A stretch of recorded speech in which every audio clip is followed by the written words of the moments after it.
Late Night, Iain Lee on Talk Radio. Coronavirus, we don't want it anymore. It's the coronavirus, take it away.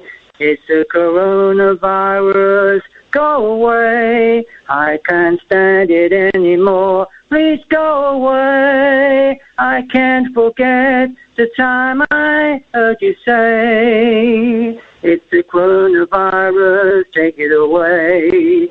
So don't go outside anymore till it's gone. We don't want it anymore. It's the coronavirus, take it away. We don't want it anymore. Please, God, take it away.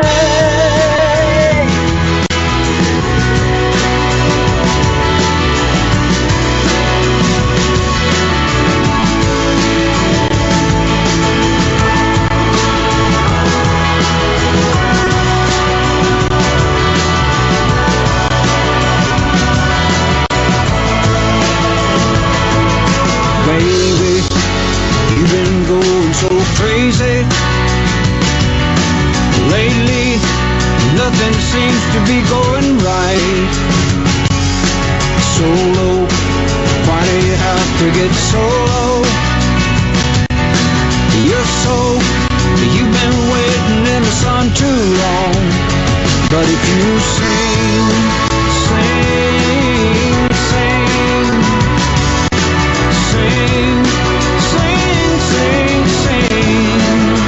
for the love you bring won't mean a thing unless you sing.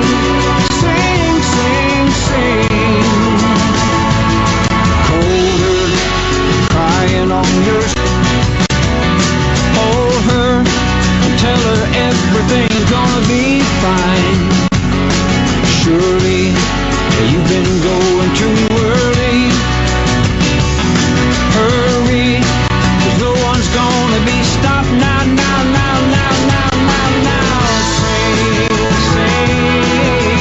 Sing.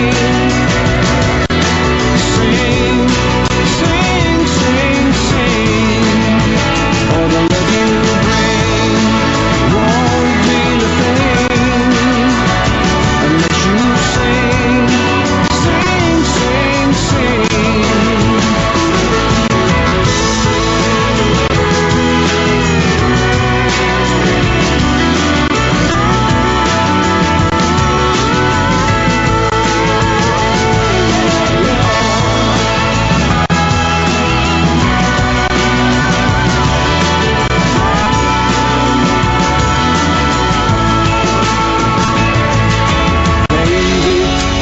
Something going on today, but I'd say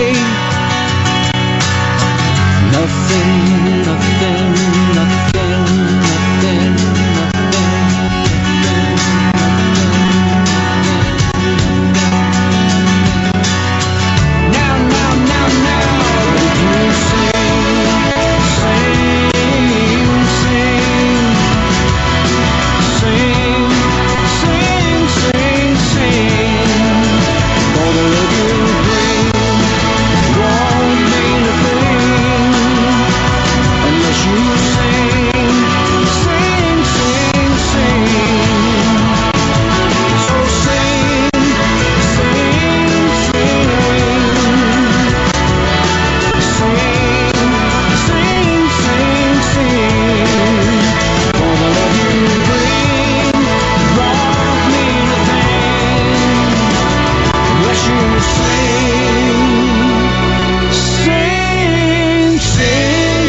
Alternative on Talk Radio. My name is Iain Lee, but who the hell is the mysterious lady over there?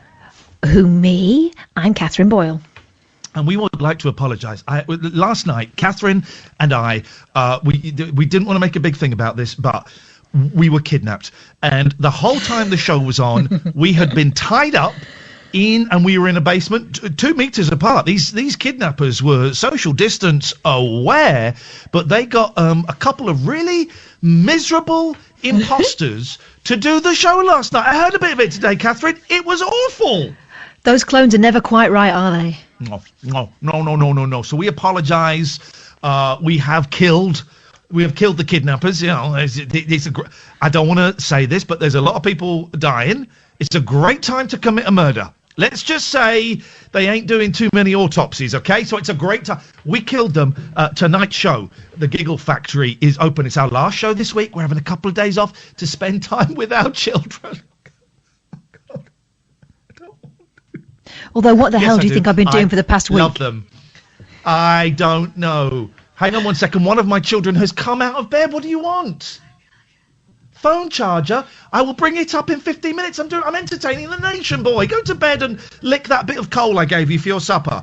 Now, 0344 499 1000 is the telephone number. But Catherine, I've got the kids. It's looking like I've got the kids for 2 weeks, which is great. Which is absolutely great. I'm really looking forward to it because I've not seen enough of them, and we got 2 nights off tomorrow, and we've got some fun stuff planned. But yeah, you've been with yours for ages. I'm guessing you're going stir crazy with them. Would that be correct? No, because there's two pairs of hands, so we managed to pass the baton. One gets exhausted, and the other one steps in. Have you been doing to entertain the? I bought some arts and crafts. I bought some board games. We've got some card games. God bless Fortnite. God bless Fortnite. What have you been doing to entertain the children and entertain yourself? Right, 9 o'clock, Joe Wicks. 10 o'clock, Dr. Chips. Now, Dr. Chips, you can find him. I'll tweet the link. He's a science/engineering boffin, and he does a half-hour class and gives them little missions to do. My kids have been doing an experiment today with M&Ms and making the colours run and comparing them to Smarties. Were they? Here's a joke. Here's a standing M&M. Yeah. M&M and Stan. If you stand someone means you're a fan. Okay, the delay is obviously. I know what it means. The humour of that joke. It's a good joke. The delay didn't make any difference at all. It was a good joke. Good one. Top joke. That. Yeah. Now here's something. I am treating us both. Right. Friday. It's a friend of ours, but boy, oh boy, we're going to pay him because these are tough times for. Well, it's tough times for everybody. I have to stress, Catherine and I are so lucky. We are paid. We are still working so far, and it's great. But there are so many people that aren't. Small shops, small businesses, and also comedians, actors, people that work in the theatre, people that, work at the cloakroom, the bar, all of those people, they are struggling. And it's really tough to, loads of them are doing Patreons or GoFundMes and things like that. And there's a couple of theatres, the Rondo Theatre that was so lovely to us. I've chucked them a few quid because, I don't want to, you can't afford to do it all, right? And also giving a few quid, that's great. But people sometimes want things for a few quid. And a few people, I noticed Barry from Watford has been selling tickets and doing an online show on Zoom. And a few people are doing this. And I've told you this already, but this Friday, Catherine, at 6 o'clock, me and my kids are going to sit at my computer. You and your kids are going to sit at your computer. And I've booked a Zoom show with the magnificent Pete Heat, the magician. And I think we get Pete is on the line. Good evening, Pete. Good evening, Ian and Kath. How's it going?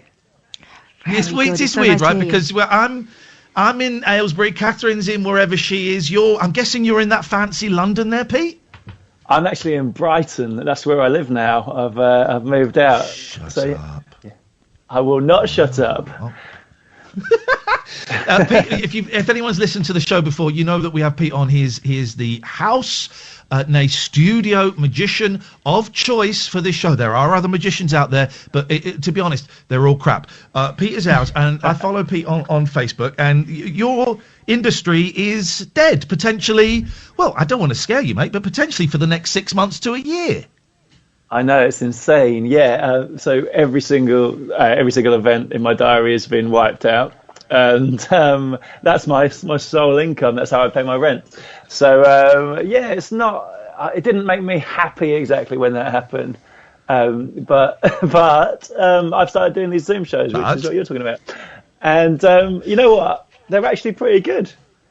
I kind of, as you were saying, and I don't mean to sound surprised there or too arrogant, but basically I started doing these shows as you say, as a way to kind of get people to, you know, do me a favour and give me a couple of quid and not feel like not feel like a complete beggar. However, it works really well. Like, I think something about the fact that you're doing it from, you know, halfway across the world potentially, it makes it more impossible rather than less. You know, like if I read your mind from here, it's way better than if I'm in the same room, because how could I possibly have known? And also, you're a showman. You've been preparing stuff for television, so you know how to work a camera. We're in. Yeah, exactly. And you know what, as well, it's quite good for the audience, because magic is often about misdirection, right? Getting people to look in certain ways and getting, you know, distracting people. However, when the camera's just pointing dead at you, which it will be on a Zoom call, you can't misdirect a camera. So when you're watching at home, you can really study the screen in great detail, and and it feels pretty fair and above board. So I've been actually really enjoying it, which is not necessarily how I thought it would go. Yeah, and now, so what is it? It's 25 minutes that we're going to get with you. How long do we get? How many tricks are we going to get? Are we allowed to heckle you? You are allowed to heckle me. You are allowed to do as you please. Yes. So, yeah, it's 25 minutes. You get, how many tricks do you get? You get there's probably about 7 or 8 tricks in that 25 minutes, but they're all kind of linked. Okay. They're linked together in some way. I won't tell you too much about it, but I'll give you a kind of gist. So obviously you can't pick a card, you can't do any of the normal things that magicians have people do, but there's still a lot that you can do. Like, you can think of a card, or you can think of a random word, or you can you can hide something in one of your hands, and I can maybe have a go telling you which hand it's in or what the word was you were thinking of. So it actually, despite the sort of limitations, it works really well, and it's I recommend that people give it a go, basically. But I would say I'm going to tweet the link in a little bit, and we'll go and get a pen and paper, dear listener. We'll give out the link in a second. I'm going to tweet the link.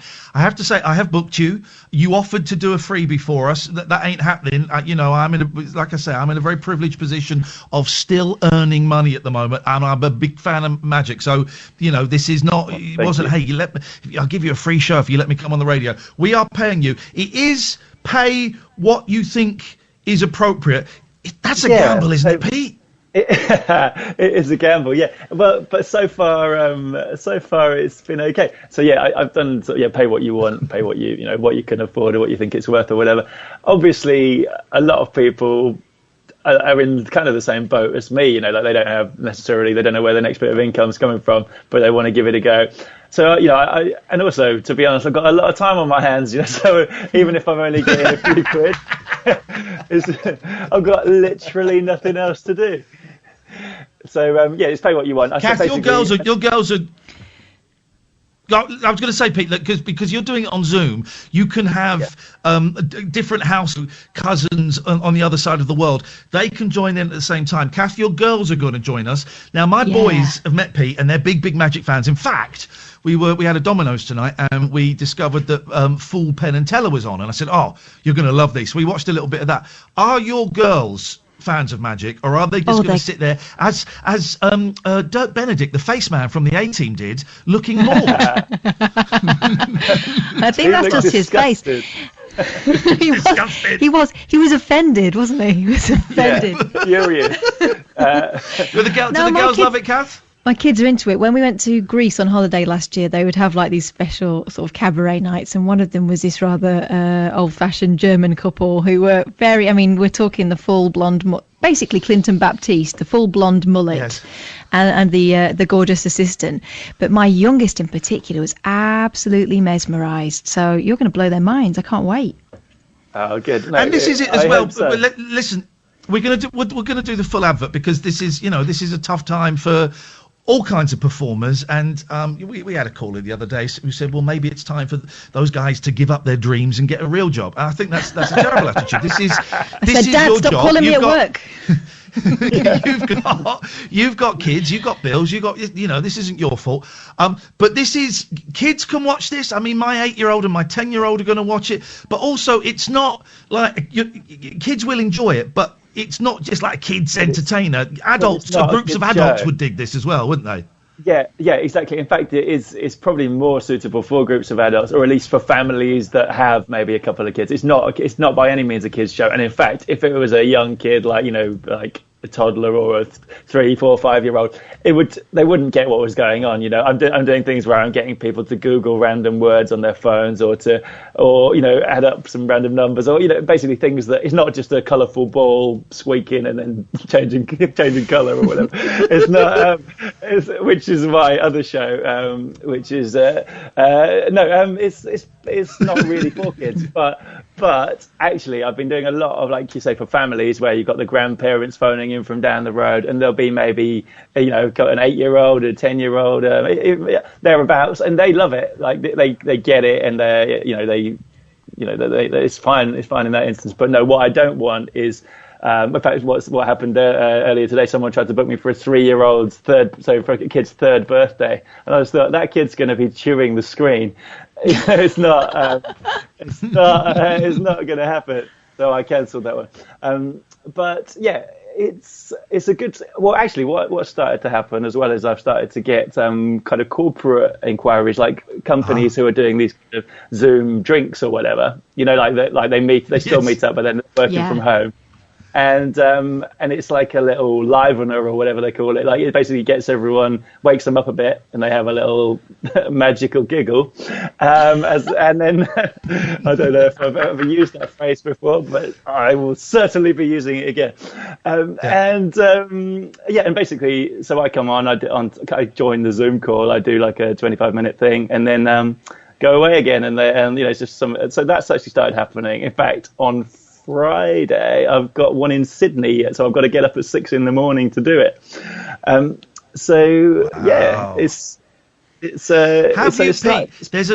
there's a story that's out today, and I'm using Zoom a lot for AA meetings and stuff, and there's a big story. FBI investigating after pornography used to Zoom bomb video conferences. One of the incidents was an Alcoholics Anonymous meeting in which an elderly woman in recovery was interrupted from sharing her experiences by someone playing graphic pornography. Have you been trolled like that? Would you like me to troll you like that? I've got a vast collection. I always encourage hardcore pornography, and in fact, it's become a real selling point of the show. It's the real magic, if you will. Yes, exactly. Yeah, thank you. Make this disappear. Yes, exactly. No, it hasn't happened yet, but I can only hope. If this is too personal, tell me to jog on. Are you going to be all right? There are so many people, so many of my friends that I'm worried about because this is their job. Edinburgh Festival's been cancelled, obviously. This is their job, and people think, oh, you're in showbiz, you're an actor. If you've seen an actor on the telly, people instantly think, well, you're an actor on the telly, you must be rich. When, a handful of them will be rich. Your Robson Greens and all of that, they'll be millionaires. But most of them, they maybe get 2 jobs a year if they're lucky. And, they might get a big paycheck for 3 months' work. But that then has to tide them over for the rest of the year. So are you all right? Are you going to be all right? You know what? I was definitely very stressed by this when it all started to happen, because I was just seeing my calendar just gradually deplete until it was all gone. And this is literally, like I say, it's how I pay my rent.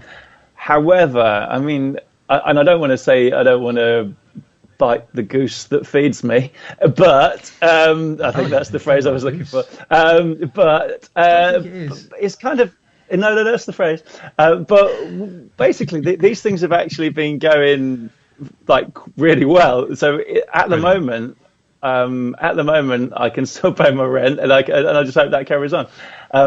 Because people are, it could just be that like most of the people are sort of friend of a friend and they're trying to help me out, and that will pass. Or it could be that this is actually quite a viable thing to be doing while everyone's locked down, because obviously people are bored, So it's I'm hopeful. I'm not despondent yet, but I'll let you know. Good. I'll call in if I am, and you can save me. Yeah, you keep. We get another. another award. I've got a feeling that when we do get back to the new normal, I've got a feeling these kind of Zoom shows or living room shows where it's done on Skype or something. I don't know, Kath. I think they're going to carry on. I think this is going to be one of the good things that comes out of this insanity, because this is great if you can't take your kids out to, or you don't fancy going out. Be going, there's nothing on the telly. Should we get a magician or a comedian for half an hour? True, because by the time it's all over, people have completed Netflix. It's going to be, we're looking for live entertainment, something they can tell their mates about that they haven't seen and won't be able to spoil. Pete, I have just tweeted it. Go on. What were you going to say? Go on. I was going to ramble for a bit, basically repeat Kath's point back to her, and then sort of run out of steam after about 12 words. Well, I'm glad that I spoke over you then. Shut your face, you. I have tweeted it, but Pete, what is the at Pete Heat is Twitter? But what's the link if people want to go and have a little look at your flashy website? My flashy website. So actually, you've tweeted the link by the look of it. So it's peteheat.co.uk is my site, and the page itself is called something like Interactive Magic. I think. So peteheat.co.uk/camera tricks is the actual link if you want to type that in. But you'll see it if you go to peteheat.co.uk. Just look at the pages. One of them is that one. And I have to tread carefully because my 10-year-old is upstairs listening and my 8-year-old is hopefully asleep. But have you done any of these and you've kind of clicked on and it's a couple making love? And the magic is like what gets them going. Like some people it's food or it's, the magic is what makes it work for them, and they're making love while you're making magic. No, I haven't had that yet, but and I hope it continues to not happen. Yeah, it sounds I don't want to kink shame anyone, but get your wand away from me. Pete, I love you so much, man. I told the boys tonight that we had you doing a show for us on Friday, and they were absolutely thrilled. So I'm looking forward to seeing you at 6 on Friday night, mate. And best of luck. I can't wait. Cool. Thanks, Lane. Thanks, Kath. Lovely talking to you both. Thank you, Pete. Cheers. There we go. Pete Heat is absolutely fab. Go and hire a magician for a night. Man. What else are you going to do? Or an afternoon, or probably a morning if you want. 0344 499 1000. We've got loads of calls. This is the late night alternative, weeknights from 10. Iain and Kath on Talk Radio. Late night, Iain Lee on Talk Radio. I have put on so much weight, Catherine. I went up to a 36. I'm wearing a pair of brand new jeans that are 36. They're too tight, but they're black jeans from Gap, and I don't want to be racist, but I have found that the black jeans from Gap, I found this for decades, are a little bit tighter than the blue jeans. You may have something there, because I remember when I got maternity bras, I was told the black ones were always slightly tighter. I don't know what it is, but it seems to be a thing. Outrageous behaviour in 20... mom jeans. Whatever we are. I bought some mom jeans, the ones with like the 4-inch zip, massive, and I bought them in a size bigger. What's the one? No, they're basically all crotch. They're massive. They come right up to underneath your boots. All crotch, no ass. The Catherine Boyle story. That's totally it. They're super comfortable, but I caught sight and I bought a size bigger just so I'd have more room. And I've started thinking like that, like flipping Jim Royal from the Royal Family. And then I caught sight of myself the other day and I thought, what has become of you? 0344 499 1000. We've got a few calls. Let's go to Nini. Hey, Nini. Nini. Hello. Hello, Nini. You're live on Talk Radio. How can we direct your call? I think it's Nini, I said. Nini? Naomi. Yes. Hang on, say it again. Nini. Nini. Oh, Nene. Yes. No, she's saying Nini. Nini, yes. Nini. Like Nunu, but Nini. Nini, yeah. I apologise. We're operating on a system that's held together by bubblegum and sticky tape. Nini, what can we do for you tonight? No, the thing is, I'm very concerned and worried because at this point in time we are locked in. Yep. Yes, and the thing, the point is, where I'm locked in, I have health issue. Where I'm locked in, there is cockroach, there is rats, and there is no hot water. We complain about it. It's never been done. There's a reason why they don't consider me, because it's a refuge place. And nobody's done it. I went everywhere. I went Citizen Bureau. It's over 9 months now. And now we are locked in. What is going to happen to me? I don't know. That's my concern. And I don't think they consider me because of refugee. And then they just see that I deserve to be locked in a dirty place like this. No, of course. And I have health issue as well. Doctor has wrote letters, but I'm still facing the same issue. I went everywhere. That's my concern now. They are just can I ask, is this a council? Nini, hang on a second. Is this a place that's been provided by the council, or is it a private landlord? It's a private landlord. They call it nuts, like a refugee place. Okay. They call it refugee. A refugee place. Okay. Yes. Right. Anything to do with refugee. And even now, my friend, she left the place because they give them dirty places, and no one is doing anything. And we are here frustrated. I don't know where to go. I don't think we should be treated like this. It's so inhuman. I feel it's so inhuman. How can somebody be staying in a dirty place? Because you are a refugee. That's what you deserve. 9 months, and I have health issues. Nini, just to say that you are speaking, we are on your side. We, Sir Catherine and I, and the majority of our listeners certainly don't think you deserve to stay in a place like that at all. And I'm really that's what they're doing here. They put refugee in the dirty place. 9 months I've been here in a dirty place. People are very rude. They don't listen to nobody. No. I'm wondering whether you could... Go on, Kath, sorry. I've got a phone number here that for the Refugee Council, and they have a helpline. Do you think it might be worth giving them a call? You could call them, those people, they call them refugee helpline. They don't help. I've called them several times. Which one have you called?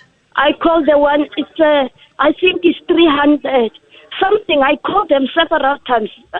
Oh no, they don't consider anybody. That's my issue here. You are not being considered. They don't care. They just give anything they want to do. They do anything they want to do. I have health issues. I've called them. They call them themselves the migrant help. I have their number here.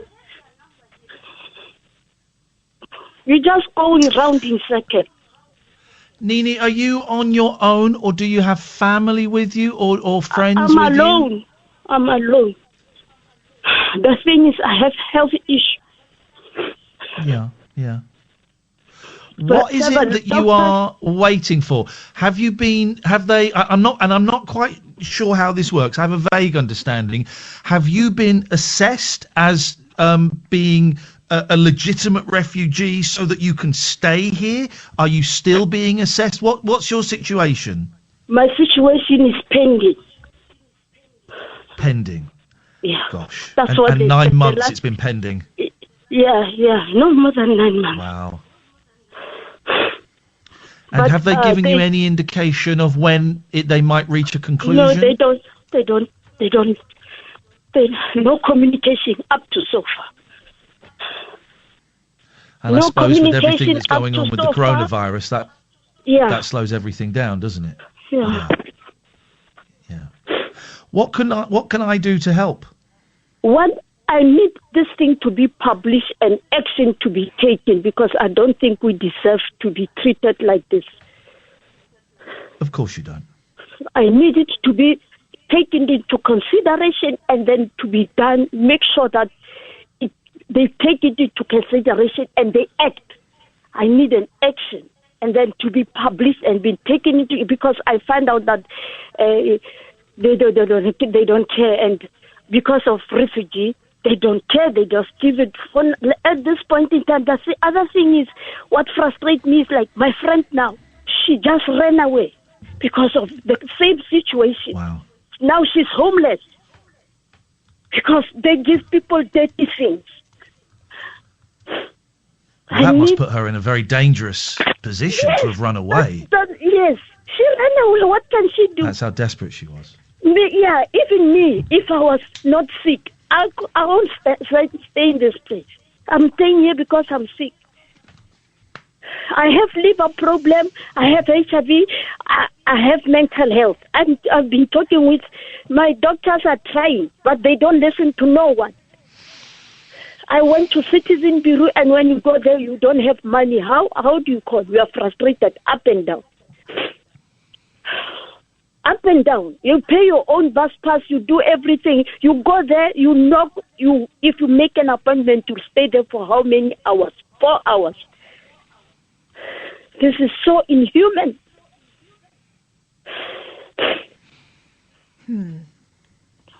Nini, I'm really sorry for what you are going through, and I'm embarrassed on behalf of my country that we are treating you like this. You are right. You deserve significantly better. And I naively thought that the genuine refugees, I thought we welcomed them and we embraced them and we helped them. And I'm ashamed to find out that that's not the case. And I'm really sorry. It's absolutely not the case. Yeah. No, it's not much, but it's all I've got. Go on, Kath. Do we have permission? If I send this to some places, sometimes the fact that we give it attention gives it a little extra weight. I can't promise, but I can try. Do we have permission to give them your telephone number so they can get in touch with you?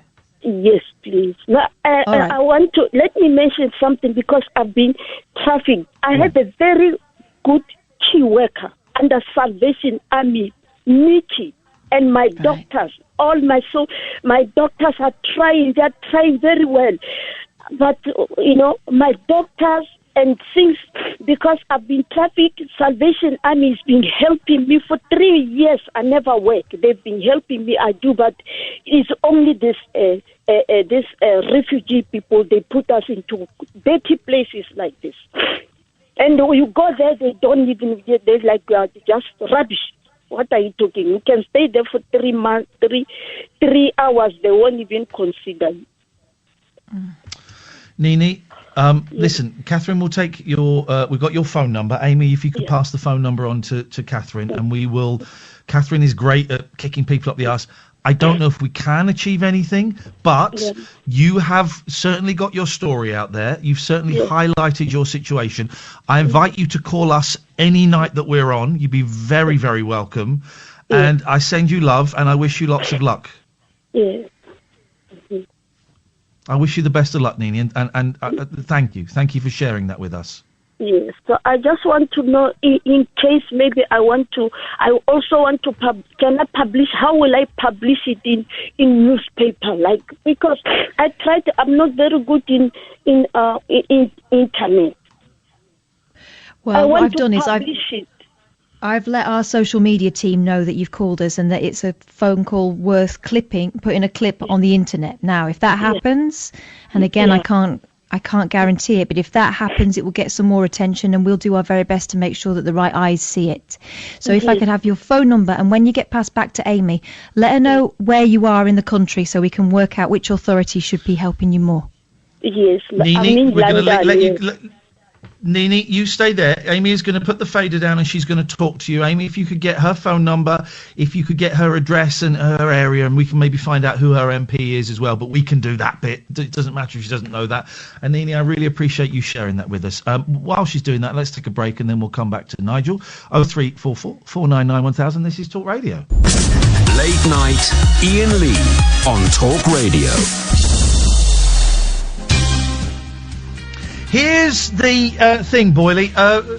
Block Marcus on YouTube, please, guys. Get rid of Marcus on YouTube. We don't need any of that mods. Thank you very much indeed. We're all going through this really weird, horrible, horrific global pandemic. But also,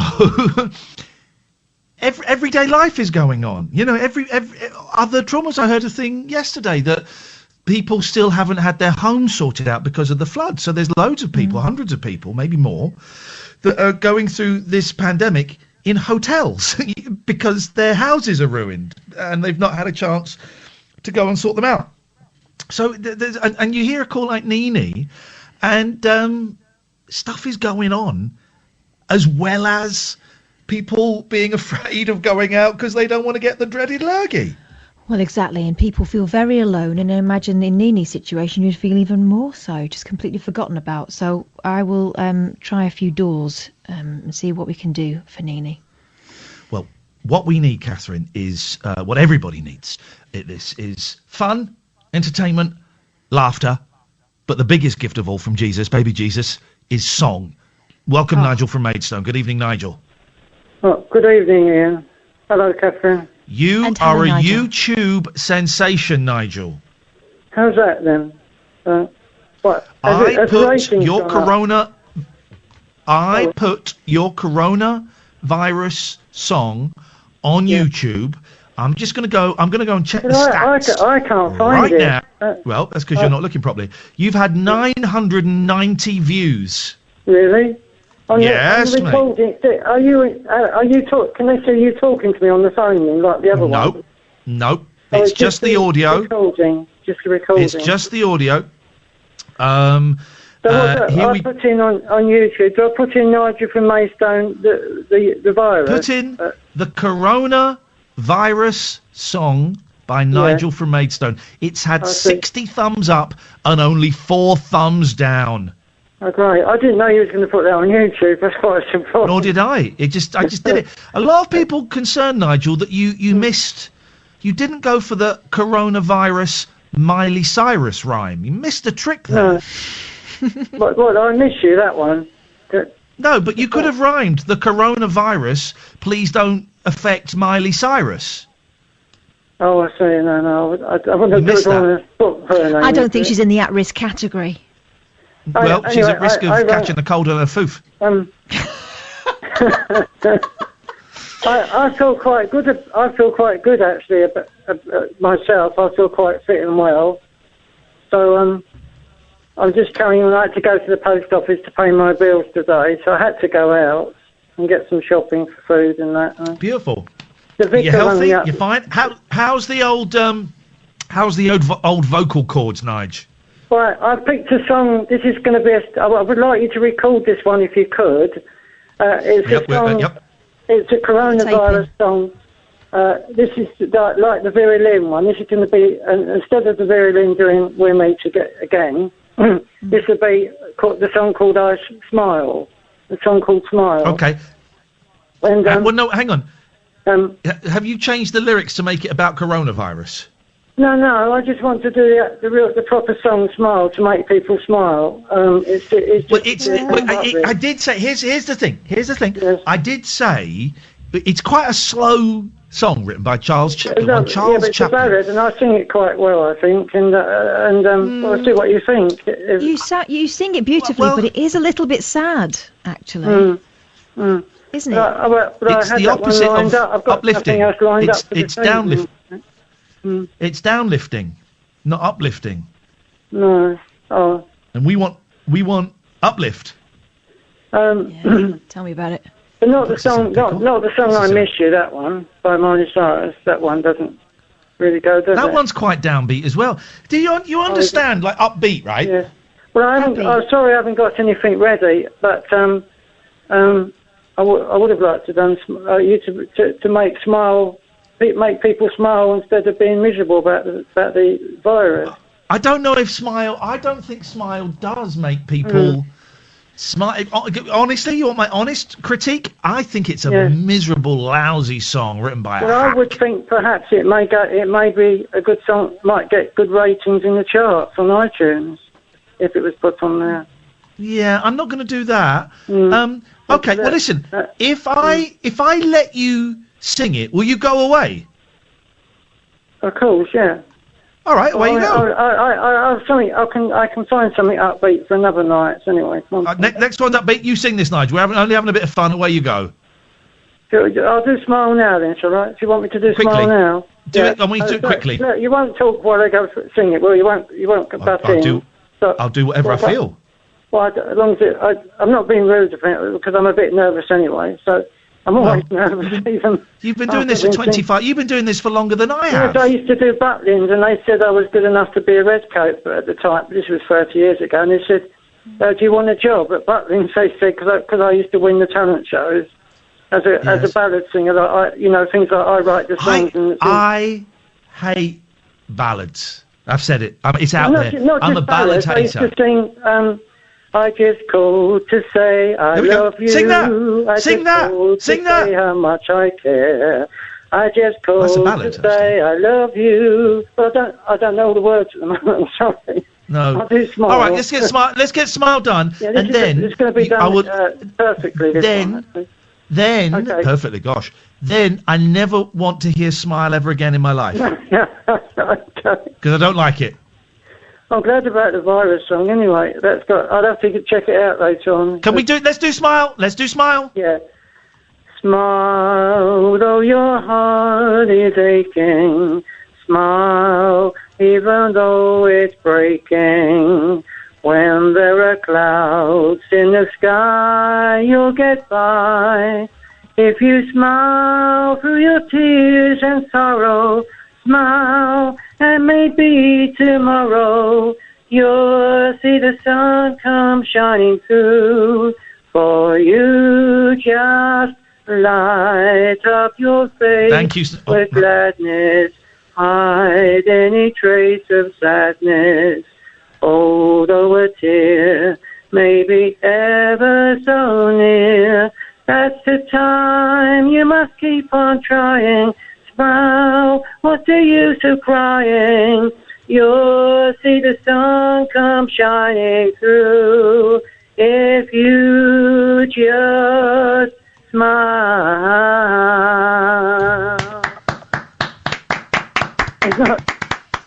It's a lot of key changes Nigel, in that one, isn't there? No, I didn't hear any. I mean, it goes up to I in the middle and then back down again.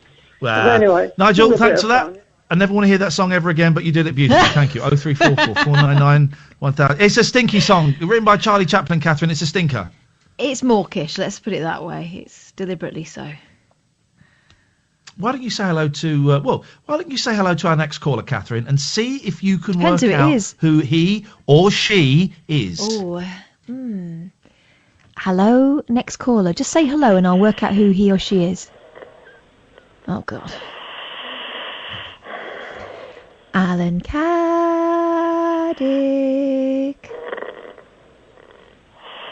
Do you know what? It breaks my heart to wake him up. I didn't sleep a wink last night. I mean, I'm a bit jealous. Alan Caddick. Kath went so loud that her microphone cut out. Wow. Alan. Your microphone cut out. Alan Caddick. Alan. Oh. Caddick, wake up, you muppet.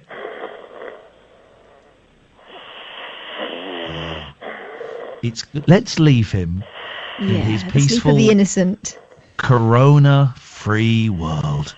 Good night, Alan. Good night. Good night, Alan. Let's go to Anthony. Good evening, Anthony. I bet he's having a filthy dream. What, Anthony? No, Caddick. Anthony, what you got for us?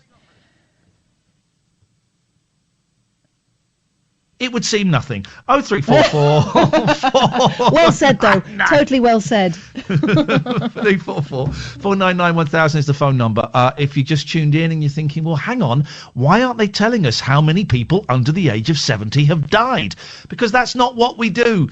That's not what we do. We are here to mess around. We are the nation's clowns. Laugh with us, laugh at us. I don't really care, actually. As long as you're having a laugh, then our job is done. We are Gracie Fields and we are George Formby. You are welcome to phone up with any old nonsense you want. But, please, dear listener, if you are concerned or worried or about the stuff that is going on in the world today, you're very welcome to call in about that and let us know how that's affecting you. I think me and Kath, certainly had our little wobble yesterday, and there will be more wobbles to come as this goes on and on and on and bloody on 5 years later. But today we're both feeling, well, I know I am feeling great. I had a lovely interview on Radio 4, which was a joy. 30 minutes on Radio 4 this afternoon on the media show, if you want to go and check it out. And boy, you think Talk Radio are haphazard when it comes to technical stuff.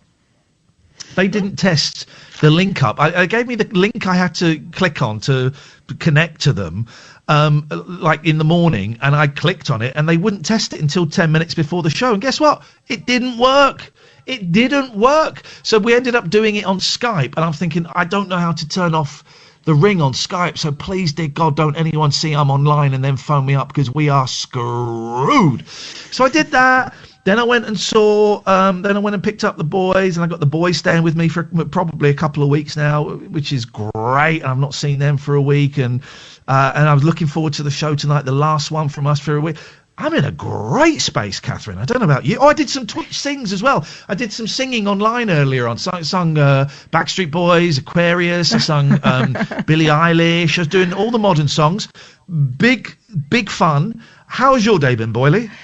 Really mixed. I've had a couple of really horrible things, but some mostly, I don't know. I'm trying to teach myself to claim the victories. I find that's really helpful in sort of trying times. Claim the small victories, the moments of lightness. The kids were laughing today like nobody's business. We went out for our kind of daily exercise, and they were on their bikes and they went up and down this hill, and I was thinking, this is like the beginning of Casualty, but they were having such a lovely time. I didn't want to stop them.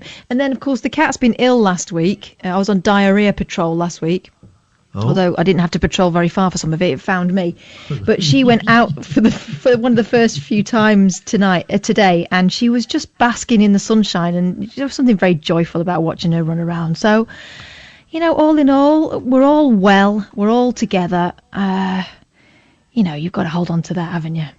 You've got to hold on to that. Oh, and I went to the supermarket, and they had toilet paper, so I feel rich. Oh, mate. Oh, and I've booked a click and collect for next Tuesday. I've got to go to Oxford, which is 18 miles away, but it's a click and collect. I was looking online, because I keep going onto the Tesco's website, because I'm determined to beat it. And I kept going on there, and I was flicking through it today, and it showed that on Friday there were 4 delivery slots. And I thought, they've just released them. So I thought, I don't want it Friday. Let's see if there's anything Saturday. There wasn't anything Saturday. And then I went, oh no, let me go back to Friday. They'd gone. They had gone. But I've got a click and collect next Tuesday. So I'm going to drive to Oxford, 40-minute journey, 40 minutes back. It'd probably still be quicker than going into the supermarket, and probably safer than going into the supermarket. So I feel on top of the world. Let's go to Rena, because Rena keeps dropping off, and I'd like to hear what she has to say. Good evening, Rena. You're on Talk Radio. Good evening, Lee. I was just phoning to say that gentleman that sang that song, maybe it's just me, but I really thought it was lovely. And I could see from the words what he was getting at. Cry through your tears, get uplifted and smile, and there's another day coming, etc. And I really thought it was nice. I know the song. Yeah. Well, I'm glad you enjoyed it. It's not a song. It's a song. I not only do I not like it, I dislike it.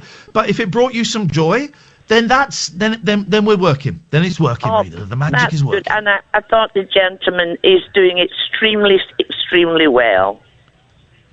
We will give him your number, and he can phone up and sing to you every day. Well, that would be very nice, Lee, but I'll just listen to him on the radio. How are you doing, Rena? I don't know if we've spoken, but have we spoken before? No, we haven't, dear. No. I'm an elderly lady. I love your accent. Lady, are you wealthy? Are you single? I'm a widow, or a widower, and just for the last 2 years, it happened 2 years ago. I'm sorry. But I'm coping just like everybody else. They're the rules. They're the rules. Whereabouts in Scotland are you? I love your accent so much. Well, I was actually from Glasgow originally, but I live near Edinburgh now. Okay. But you know what they say about Edinburgh, Lee, don't you? Go on. The only good thing that came out of Edinburgh was the Glasgow train. There you go, you see. Well, this is it. There's a real rivalry between Glasgow and Edinburgh, and Glasgow is incredibly jealous that Edinburgh is the capital, but you're kind of an interloper. Well, no, I don't think of myself on that way. But I'm a Glaswegian through and through, born and bred. They've cancelled the old Edinburgh Festival this year, haven't they? I know. First time in 70 years, I believe. Incredible. Absolutely incredible. However, Rena, it's lovely to talk to you. I'm glad you enjoyed the song. Stay safe, stay in, wash your hands, and look after yourself, okay? I certainly will. I do all these things. And the same goes for you and Kat. Take care of each other and your families. Thank you, Rena. You're an absolute delight. And, thank you. 0344 499 1000. I thought that call was going to go one way and it went the other way. It was delightful. Delightful, Rena. What a lovely call. I will not be taking care of Kath. She can do that herself. She is nearly 50 years old, so she can look after. I am not. I'm just thinking I'm going to get to bed at 1. I will be asleep by 2. And I'll be woken up at half past 6 by an 8-year-old jumping into bed with me saying, "Can we go downstairs now, Daddy? Can we go to..." No, it's still night time. It's still night time. I don't know what we're going to do tomorrow. We're going to play some board games. A lot of Fortnite. There'll be some Fortnite. Play some board games. My 10-year-old is doing an online coding course in the morning for a couple of hours on Zoom, which is quite exciting. And then I think that's it, boy. I think that's all we've got planned, really. Well, that sounds enough. You've got plenty on. Are you going to do Joe Wicks first thing? No. What? Why? Of course I'm not. I know last time you broke your bum. Joe Wicks broke my bum. There's a story for you if the Daily Mail are listening to the podcast. No, Joe Wicks is too exhausting. But I've got to do something. We might go out for a little walk tomorrow. If the weather's half decent, we're going to go for a walk to the end of the road. It's quite a long road, so it's not as rubbish as it sounds. So I think we will probably do that, and then I think we're going to sleep in the den tomorrow night. So it's going to be a good 2 weeks of very, very little sleep. 0344 499 1000. Gavin, Alistair, stay there. Dear listener, you can call in about anything you want. We will turn nobody away. This is the Late Night Alternative, weeknights from 10, our last show this week. Iain and Kath on Talk Radio. Late Night, Iain Lee on Talk Radio.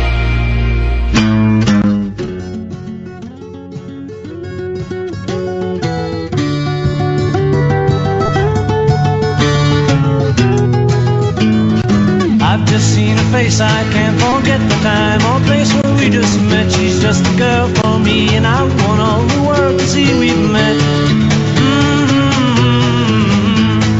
Had it been another day, I might have looked the other way, and I'd have never been aware. But as it is, I'll dream of her tonight.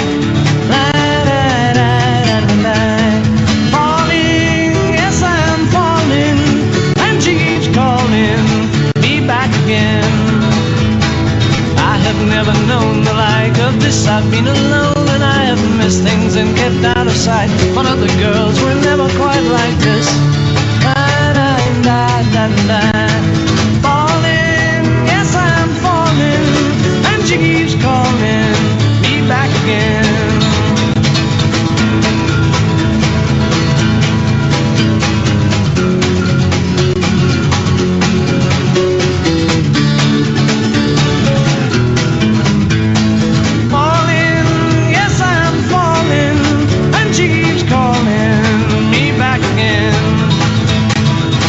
Seen her face, I can't forget the time or place where we just met. She's just a girl for me, and I want all the world to see we've met. Falling, yes I'm falling, and she keeps calling me back again. Falling, yes I'm falling, and she keeps calling me back again. Oh, yes I am falling, and she keeps calling me back again.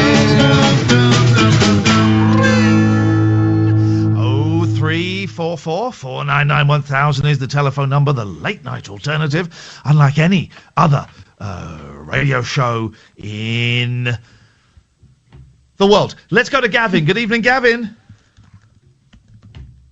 Gavin, can you hear me? I can. Are you? I'm listening to you. Right. Okay, I'm listening to you. This is a listener. Welcome. Thank you. I've just got this idea to keep us cheerful in these worrying times. Anyway, on your show. Is it all get stoned? Show. I'm in. Let's do it. Roll a fat one. Huh? I love the show. Excuse me. Just basically a tune from the listener from the 70s to 80s for you to guess from a 70s and 80s film or series or anything like that. And if you don't get it, you have to pleasurably kill a chicken. Response to Raspberry saying, no, don't get it, that's all. Well, go on then. Sounds you like do a one. lot of fun. Can I begin? Hang on. Yes, do one. I'll get it. I know everything. Begin with the cartoons. Somebody's a miserable, Kath. Was that pleasurable enough? Yeah. Shut begin up. with a couple of tunes for you to guess. Stop being a party rooper. Just do it, man. Shut up, Catherine. You shut up. Okay, here goes. First one, a 70s sitcom.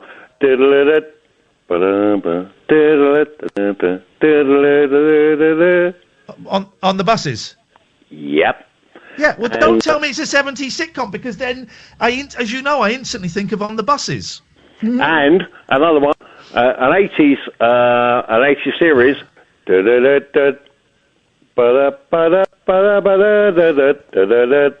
Professionals. It's the Professionals. I mean, That's where's correct. the challenge in this?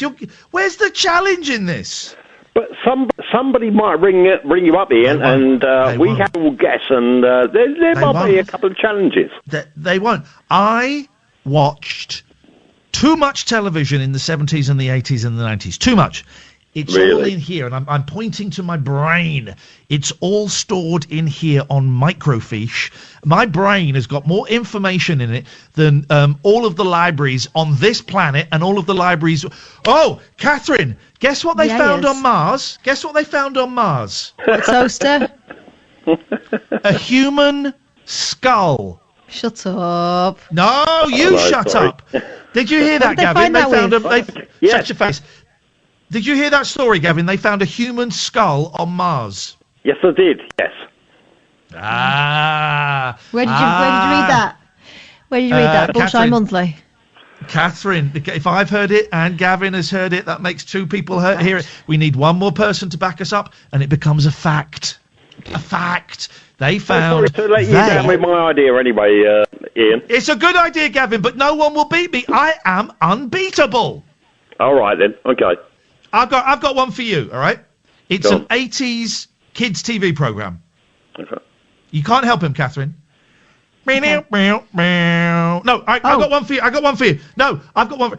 It's an 80s TV program, right? Right.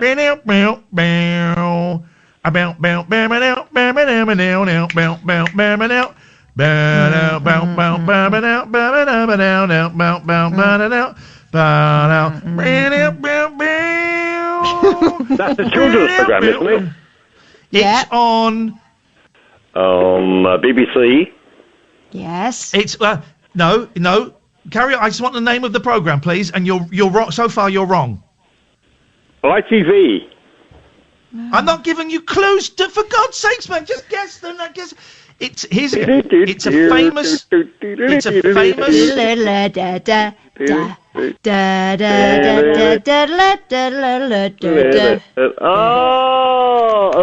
Oh man, I'm so sorry to disappoint you. Go on. You don't know. Go on. We don't know, do you? I don't. Sorry. Do you want another one? Try this one. Go. No. Catherine, stop. What? Go. You can't move on to the next one until you have to do a raspberry, my friend. You Thank you very much for your call. 0344 499 1000. What did you think the answer was, Kath? Granger Hill. Incorrect answer. What? Incorrect answer. Incorrect answer. It's not the show. Not the show I was. Not the show I was thinking of. Oh, not the show I was but there's a show you were singing. It's not the show I was thinking of. Oh. Oh, this is a good one. This is a good one. This is, dear listener. I tell you what. Let me make it a little bit easier for you. Hang on a second. Let me make it a little bit easier for you. I'm going to play the actual music. I want to know. I am thinking of a TV show. that this is the theme tune for. What is the TV show, please? Oh, hang on, this is an advert. What is this theme tune, the TV show that I am thinking of? And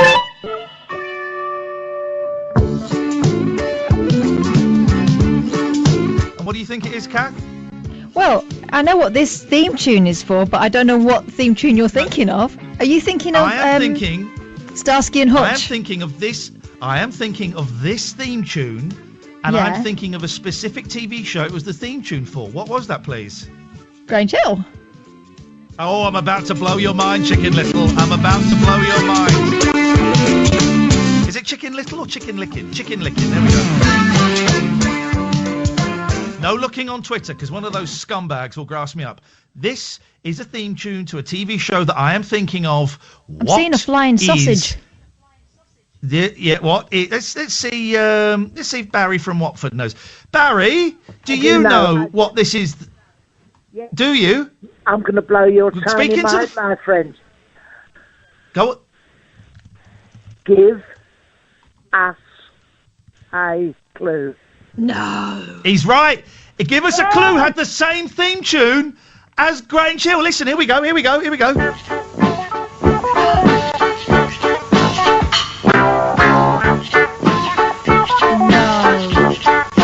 Yeah, I know. Hang on.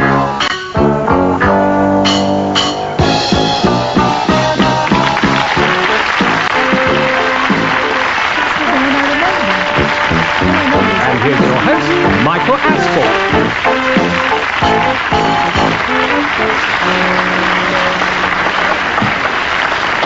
Thank you very much. Welcome to Give Us a Clue. Isn't that the same theme tune? Isn't that insane, Barry? It's funny, the theme to Steptoe and Son. They used to play that on Parliament Today whenever Corbyn went up to the dispatch box. Incredible to share two theme tunes.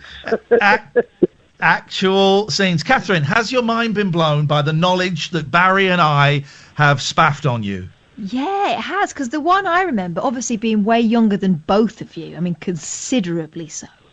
Well, I remember we're asking you, give us a clue.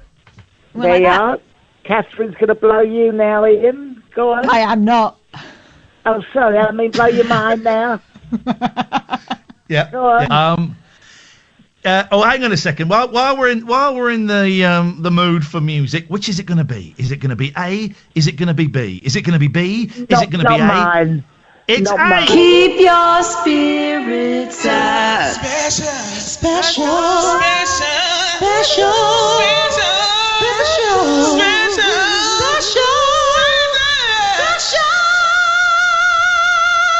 Oh yeah, baby.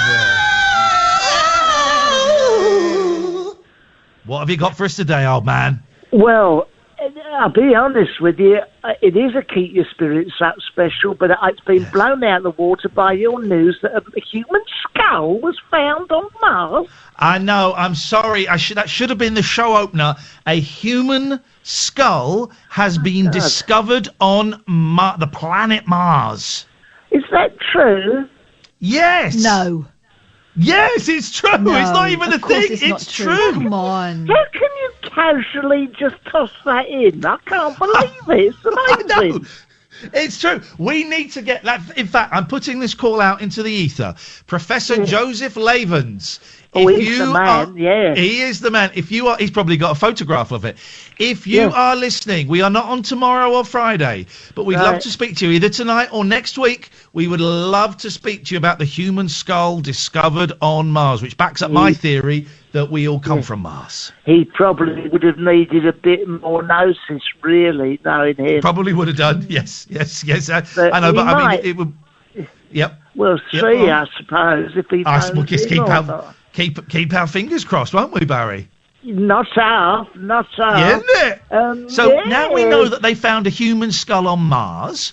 Yeah. What have you got tonight to keep our spirits up in this time of global pandemic and mass deaths? I wanted to talk you through something you never let me talk about at my beautiful wedding to my lovely wife. Yes, please. What? You're romancing music? You want some romancy? Yeah, keep us all happy. Let's get some romancy music. Hang on a second. Let's drop. That's it. Any good? Yep, go on then. Ooh. Imagine walking down the aisle, my Margaret being accompanied by her dad, a fabulous fella. I was waiting with my best... It's not very romantic, it doesn't matter. I was waiting with my best man. You got another one? You carry on, I'll find something. I was waiting with my best man when this creature, this gorgeous creature came down. Ring-a-ding-a-dong-dong. Ring-a-ding-a-dong. And suddenly, as I looked round, I saw her. Looks aren't everything. Let's be clear about that. She's a lovely personality. Yes. She approached me. She had the veil over her face. I lifted it, and after a moment of shock, I kissed her on the cheek. God, she was beautiful. She looked like £100. She really did. I took hold of her hands, and it's those little things you enjoy, the funny little jokes. She gave me her finger. I squeezed it. She farted. There was not a dry ice in the house. There wasn't any dry ice in the house. Dry eye in the house. What I meant. Yes. And we've been very happily married ever since. Okay, you know, the faces, well, it's not everything, and all that will clear up at some point, I'm sure. But she's a wonderful woman, and it's a very deep kind of love we've got, or Stockholm Syndrome, one of the two. But we've been having a lot of fun together, and of course, being alone together during the day, there's an awful lot of sex going on. Oh. Romantic sex, cheeky sex, on the buses style sex, but mostly passionate sex. Passionate. Very, very passionate. Okay. And I want to leave you with that image, guys. Good night, all. Thank you. We're going to play the song that you had your first dance to on your wedding. Oh, that's good. It's clear, me. Good night, Barry. I'll Make Love to You by Boys to Men for you and can you hear me still? Yeah. Yes, we can, unfortunately. I can't cut you off from where I am. So goodbye. Oh, this is romance, isn't it? Old-fashioned. And blow out the candlelight, for tonight is just your night. We're gonna celebrate with sex for the night. Is it the boys making love to each other? Well, they're singing to each other. Here comes the chorus. Here comes the chorus, guys. Everyone get ready. To your demands, I will do anything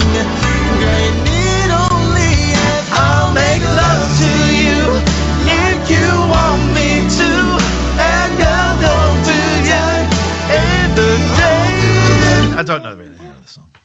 So you actually know the words. Gosh. Yeah, of course I do. Struth, we haven't done the break. This is Talk Radio. Do it.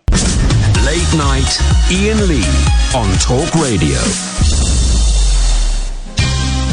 Let's try Anthony again. Good evening, Anthony. Good evening, how are you? I'm very well, Anthony. What have you got for us tonight? I'm going to hear me now. You lied to me and you told me a porcupine, you did? I didn't tell you a porcupine. What are you talking about? You said Barry died.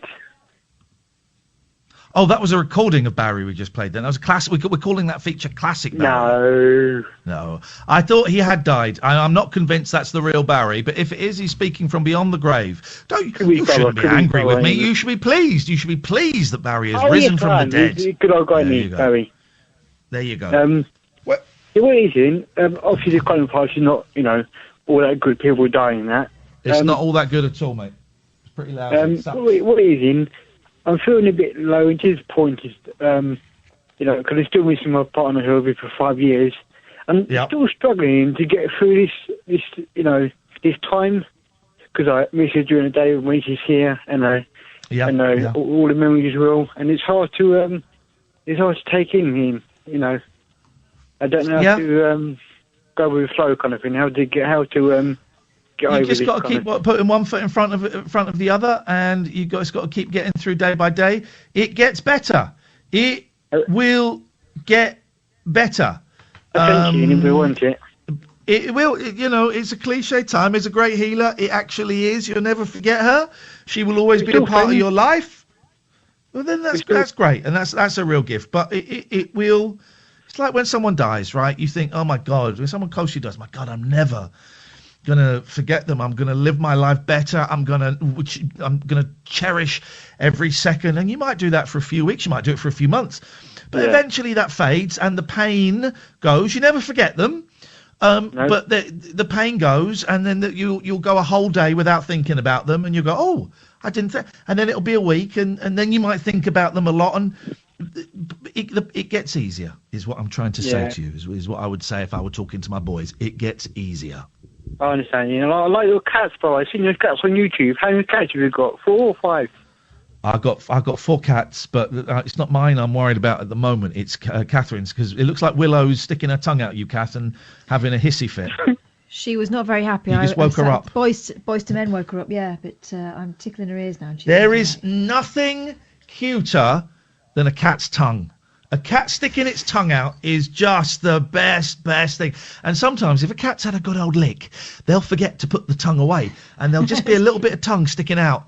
And it's the best. They forget to put their tongue away, the idiots, and it just sticks out. And if you've got a dark cat and there's pink thing sticking out, wonderful. Love it. My cats are great. I love them. They're a joy. They're a pain in the bum, and I would not have it any other way, Anthony. They are the gift that keeps on giving. I'm actually allergic to cats, by the way. Well, in that case, I'm going to have to cancel the invitation to my house. Anthony, nice to talk to you, my friend. Take care. It will get better, I promise. Let's go to Steve. Good evening, Steve. Hello there. I rang up about Steve. Give us a clue at first, and Barry beat me, hasn't he? Barry, I would like to apologise, Steve. I thought that section was distasteful. I thought it was unpleasant. It certainly made me I sicked up a little bit. I swallowed it, so you won't have noticed. And he ruined the Grange Hill Give Us a Clue teaser that should have ran all night, and that he ruined it. And I would like to apologise, Steve. He's not kept our spirits up this week. He's actually lowered them. He is. I'm going to say it. Barry is worse than COVID-19. There we go. I've said it. Wow. That's harsh. It's harsh but fair. What can we do for you? What can we do to make... What was Cat's one? Was that Johnny Briggs? Johnny Biggs, or whatever it was? Yes. Yes. Yes. Yes. Well, then. Dear. Would you like to make love to me? Are we okay tonight? Steve, just glossing over that once in a lifetime invitation I was making to you, Steve. Never getting it again. I'm on top of the world tonight, actually, and I'm looking forward to having a couple of days off. I'm about to dive into 2 weeks of having the boys. Pretty much, they might go back for a day or two, but their mum is really working a lot the next couple of weeks. And it'll be a challenge when I'm doing the radio and doing this, but it's a challenge I'm excited about. And we've got some fun things lined up. So I'm good. Kath, you all right, love? You all right, love? I think we'll be all right, yeah. I'm going to just throw myself into making this as unweird as possible for the kids. That's all you can do. How do you you can't sometimes get yourself motivated, Ian? And and sometimes does it sort of like wane off when you've got the kids there? Does it get easier, or you still feel that, or do you? Is it some days better than others, or do you just sort of like jump up? Some days it's better than others. And some days, if it's too much, then I rely a little bit too much on Fortnite. And I try my best not to be grumpy, because that is my default setting, is to be a little bit snappy and a bit grumpy. And I've spoken to them about it. I've spoken to them saying, funnily enough, when we got in tonight, first thing they did was jump on the computer while I was still taking my coat off, and they wanted me to fix something. And I did get a bit snappy. And then I had a chat with them afterwards. I said, look, I'm really sorry I got snappy. It's just I've not seen you, and I felt a little bit disappointed that you went straight to the computer. And also, I'm not feeling very well. I've had this headache for weeks. It's ongoing headache. And I said it might be coronavirus. I don't know. Don't think it is, but it might be. And it's just making me a little bit short-tempered. So if in the next couple of weeks you're here, if I snap, I'm going to try not to, but if I snap, you have full permission to go, Dad, you're snapping because you've got a headache. And I said, I'll probably snap again, and then 20. So, it can be difficult, but because I don't see the boys as, that much, because they don't live with me, it makes it easier to be more focused on the times that I do have them, I think. Yeah. So it'll be tough next week, going to bed at 1 and getting up at 6:30. You mean it's sort of like there, hanging over, but it's sort of like put to a little side? Is that what you sort of mean? Yes, but also if I need a little weep, I can nip upstairs and have a little weep for 15 minutes in the bathroom. Yeah. They're very good at letting me have a little doze for 45 minutes if I need it. If I need a bit of time to go and phone my sponsor or someone in recovery, I can do that. I did an AA. What did I do? Was it a meeting? I think I did an AA meeting last week while the boys were here, and they were cool with it. They're old enough that I can leave them on their own for a couple of hours, downstairs. So, but I'm also aware of my responsibility to be the parent, to be one half of the parenting team, to guide them through this insanity as safely and as carefully as possible. And that's a big responsibility, and I'm certainly going to put them before me. I don't want to let them down with this, because here's my prediction: we're going to have years after this of mental health issues, years of people dealing with alcoholism and mental health. But also, I think in about 20 years' time, the kids are going to be, a lot of them will be in therapy, talking about what we're going through now, and it's up to us as parents, and it's tough, and we're all going to lose our tempers with our kids, and we're all going to snap, and that is fine as long as you explain it afterwards. But it's up to us as parents to try and make this situation cause us the least amount of damage possible. It will damage them, I'm pretty sure of it. It will damage most of the kids, and it's up to us to make sure it causes the least amount of damage. I think though we underestimate how understanding they are sometimes, though. Yeah. I think they know better than probably what we give them credit for. Yep. I think so, anyway. Yep. Yeah. Definitely. Oh, well, it was nice to speak to you anyway. I shall let you carry on and listen to Barry again, or not. Nice one. Nigel. Thank you so much. I'm sorry he ruined your dreams, Steve, but thank you. Let's go to, hang on a second, 0344. 4991000 is the phone number. Let's go to Mark. Good evening, Mark. Hello, how you doing? All right? I'm all right, Mark. Good stuff. Cool. And hi, Kathy. All right? Hiya, Mark. Yeah, I'm fine. A couple of things. Mind blown by the Give Us a Clue grain chill thing, because I'm of a certain age when grain chill was like the big thing. But I don't know if I can do this back to you guys. It must have been love. I was mind blown about 6 months ago when I found out that was initially a Christmas song. Did you guys know? Yeah. Which one? It must have been Love, but it's over now. Yeah, it was originally a Christmas song. So basically, they are. And I'll Wikipedia this because it's what you do, isn't it? It had sleigh bells at the beginning, and there was a word in it like winter or Christmas that they re-recorded.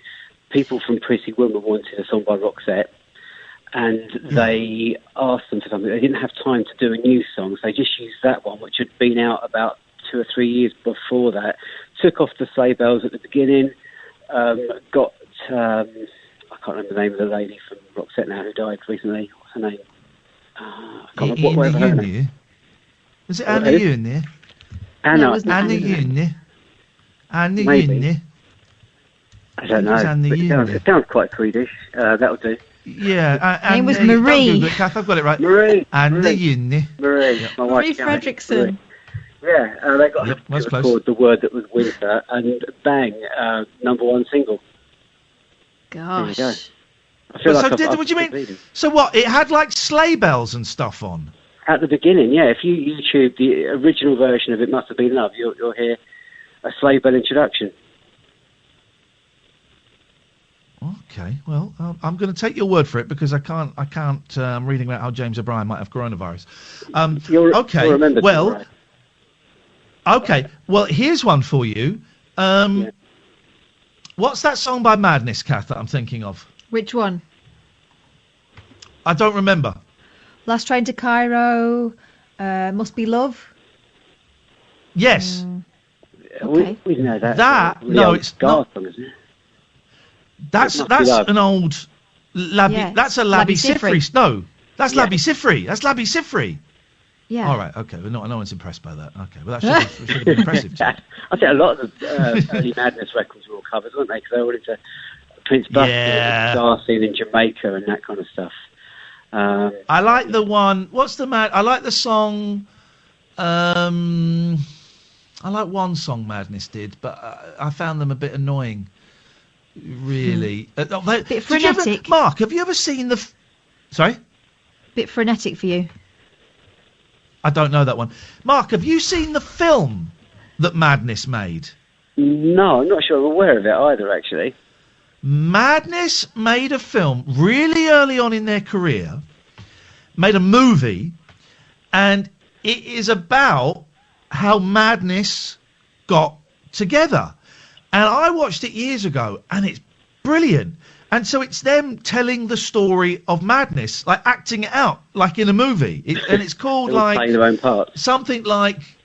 Yeah, they're all playing their own parts. And it's called something like Here It Is Now. Once More Again. Ring-a-ding-a-ding. What's it called? It's called All Better. What I'm trying to say is it's got words in the name. And and it's a good film. And do you know what? I'm going to find it and I'm going to watch it this weekend. Cool. Has it got people like Elvis, people from the Stiff Records label in it, like Elvis Costello and Nick Drake and all that lot? Has it got people like that in it? I don't remember. All I remember is Suggsy from Madness having a fight in a toilet with some skinheads. That's all I remember. But it's a decent... I remember it being a good old film. I don't know what that film I'll try and locate it. Some stuff's difficult to get, isn't it? Like I wanted to watch Please Sir, the movie, a couple of months ago, because I like it. And I can't get it on any streaming sites. No one's uploaded it on YouTube for a month or whatever. I can't get hold of it. I can watch the theme tune by Scylla. I can get that on there, but I can't get the I was asked to do a little promo thing today for the company that owns loads of films, and I was going through the films. I had to pick 3 or 4 films I liked, and one of the films was from 1979, and it was the Rising Damp movie, and I was astounded. Right. It must have been after Richard Beckinsale died, because he's not in it. There's someone else playing Richard Beckinsale. And Catherine, here's what blew my mind. Do you know who directed the Rising Damp movie? Oh, it wasn't. I'll give you a clue. He's been a guest. It was Joe McGrath. Joe McGrath directed the Rising Damp movie from 1979. It was brilliant. What a world it all exists. Take It or Leave It, the film was called, with Madness. Take It or Leave It, starring Madness. Hopefully go and watch it. I will. One of the reasons I find it's a keeping spirits up thing. I think everyone needs that at the moment. It's a bit of using the show as a bit of a plea. I was about to start a new job on Monday, so I don't mean to turn this into the Jeremy Vine show or anything, but that job's been pulled. We've got a text from a truck driver, and it says, Jeremy, I'm a big burly truck driver, but hearing Mark's call, I just had to pull over into a lay-by, and I'm now in tears. That's from a truck driver. That's right. And then Jeremy will condone or advocate the other caller and go, well, I don't know why you're doing that then, Mark. Basically, it was looking bad. I'm on garden leave, actually, until Friday. And it was a bit of a lost cause. My existing firm don't want to take me back because of what I think, because of what's going. I hope that's the reason, but they're not being explicit about that. Because of the murder. Because of the murder, yeah. Don't tell anyone. But I was watching the guy from Money, Martin Lewis, and he said that basically my existing firm are allowed to withdraw my notice and put me on furlough. Oh. And he's had confirmation from the Treasurer about that, but there's nothing about it online. So it's just a bit of a plea to anybody that's listening that might have any kind of welly about escalating that and putting that on there, because my firm are worried about doing that in case they're breaking any laws and they get done for fraud or that kind of thing. They're very, very by the book.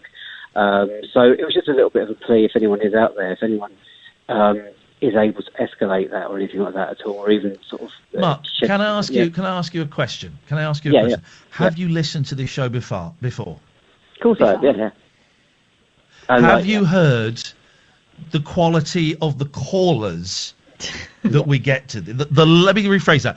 Have you heard the idiots that phone this show? Yeah. Do you honestly think...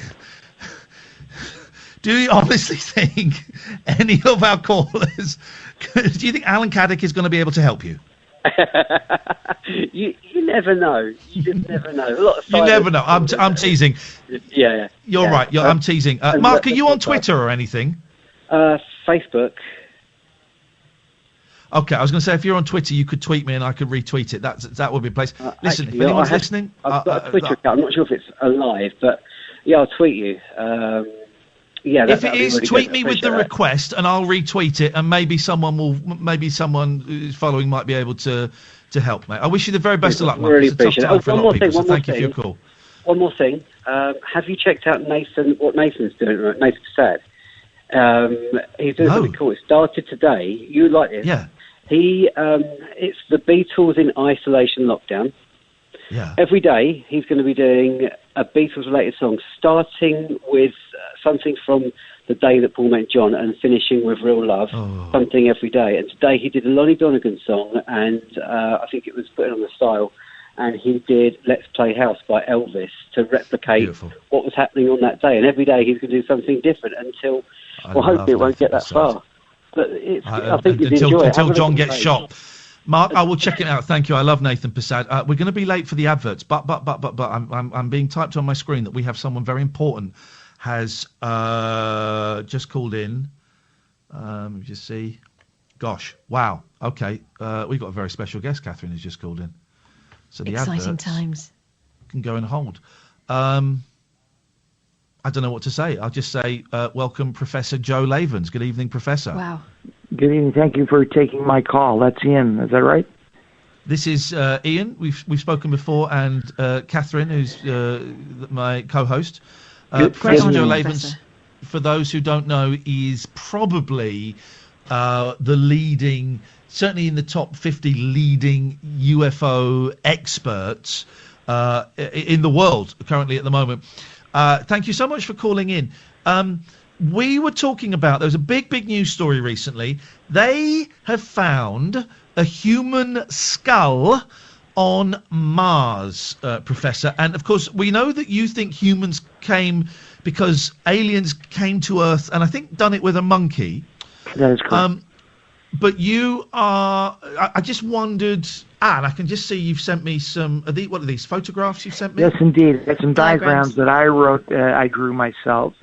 based on some work by the conspiracy theorist Scott C. Waring, who has, I believe the story that, it's pretty conclusive. The skull that he has reported on Sol 410, I've drawn next to it an alien, as I understand it, an extraterrestrial.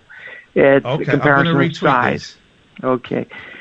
Please, it is only a diagram. It's not factual. It's very much my interpretation. Rocks. Okay, I'm going to tweet these, Joe. So first of all, do you buy this story? Do you think they have found a human skull on Mars? Oh, not only that, very much so. Just to recap the story, through the NASA site Midnight Planets, Scott C. Waring claims to have found evidence of the skull. He goes one step further by saying the skull actually appears to show signs that it died in pain. You see the teeth showing, you see the lips parted. If you look at the skull I've drawn, and it's in a green color, which is the traditional scary color of Mars. I've shown the mouth, a wide open mouth. I think in the gray, it does look like he could have died in pain. The jaw and cheek eye ridges are well pronounced. The nose looks human but wider, thicker on the top. I didn't get the detail of the back of the head, but it seems to have part of the neck and the head still attached to it. So it's my interpretation based on scientific fact. Okay, I've just got to turn one of these pictures round. Catherine, as we know, is doesn't believe in any of this stuff. A non-believer. I'm an open-minded skeptic, Professor, but it does seem rather far-fetched. Do we not have a tendency as human beings to look for faces in ordinary objects? That's kind of a primeval thing, isn't it? Yes, I guess you're right. But in this case, there have been so many things found on Mars. You only have to go to various websites to see the skull, jugs, the medieval jugs, a pair of trousers has been seen on there, some platform shoes, a rosary bead, and what looks like a gonk from about 1978. Whether that's an alien one, something of a good luck charm that children might break into exams. Did you say a pair of jugs? Yes, a pair of jugs has been seen on Mars, certainly. Medieval Grecian jug. Okay, so you can breasts. You mean breasts? Yes, sir. A pair of ladies' jugs have been seen on Mars. Quite big ones, big ones, wobbly ones, Well, they'd have to be seen from here. Yes, sir. I mean, obviously. Obviously, lunar craft have come across a number of ladies knockers and what have you, but not only that. On Mars? Yes. On Mars. Ladies knockers on Mars. This is astounding. Yeah, breasts. Ladies' breasts. And a couple of Grecian pots, various accoutrements for any landing craft. And as you can see there, I've drawn what a number of people have reported is an alien with an arm like an extra long knob. But he is about the size of... Extra long what now? Sorry, a penis. If you look at the picture, arm, Catherine, it's an arm like an extra long knob. I'm going to have to Google Mars knob. No, it's not like to be silly. It's a phallus, a man's dingle-dangle. But it's Mars phallus, okay. Mars phallus. And I can see it, yeah. One that arm was my nickname at school. Dingle-dangle. Mars phallus. Right. Okay. If you're going to be silly about it, I'm not being silly. That was genuinely. He was from Slough. That's where the factory is. We've got some comments. Laura says, "I'm not standing by him when he waves." Roger, because of the dingle dangle arm. Roger says, "Actual proof." Andrew says, "Is the genitalia to scale?" Good question, Andrew. Is the genitalia to scale in the diagram? If you look at the picture, the extra long phallus in itself is probably to scale, and if you look, you can just see a pair of nuts under his arm there. So I would say that probably. I've not been to Mars, but no. David Nisbet says WTF, and that means what the flip. I don't think he's buying it. Oh, I thought it was why the face. I know what that means. Okay, and Divvy says, are they testicles under his arm? We've established. Yes, sir. Yes, sir. So, and this is but I'm confused. Why would there be? Sorry to go back to this. Why would there be Greek women's breasts on Mars? And that's very specific. No. Sorry, misunderstanding. There's Greek paraphernalia from ancient times, pre-medieval times, pots, pans, knives, forks, rudimentary cutting equipment. But knives. You said knives. Knives, etc. You said knives, and then you said rudimentary cutting equipment. He means big choppers. Okay. Look, you don't have to. I know what you're trying to pick. But yes, did the aliens have big choppers? Yes, they had things to chop things with. All I'm saying is that as well as that, there are a pair of ladies knockers up on one of the hills in Seoul 410. But what I'm saying to you, breasts. And what I'm saying is you can see that where the landing craft has gotten around. There's various photos. There's all kinds of things there. Yeah. And I'm just reporting what I've seen. I've not been there, but I know people at NASA, and there's all sorts of things up there which will become apparent as we go. So I hope that's been some help to you. Okay, that's been really helpful, Professor. I really appreciate that. Is this anything we should be concerned about?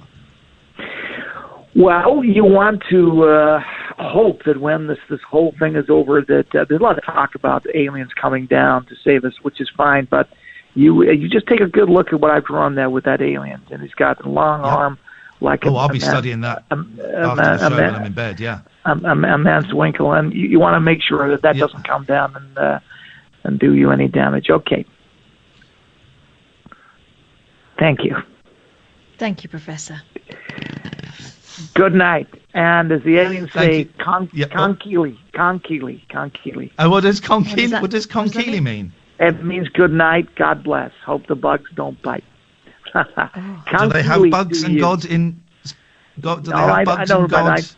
I'm just saying what the aliens say. Okay, what are you making? Conkeely.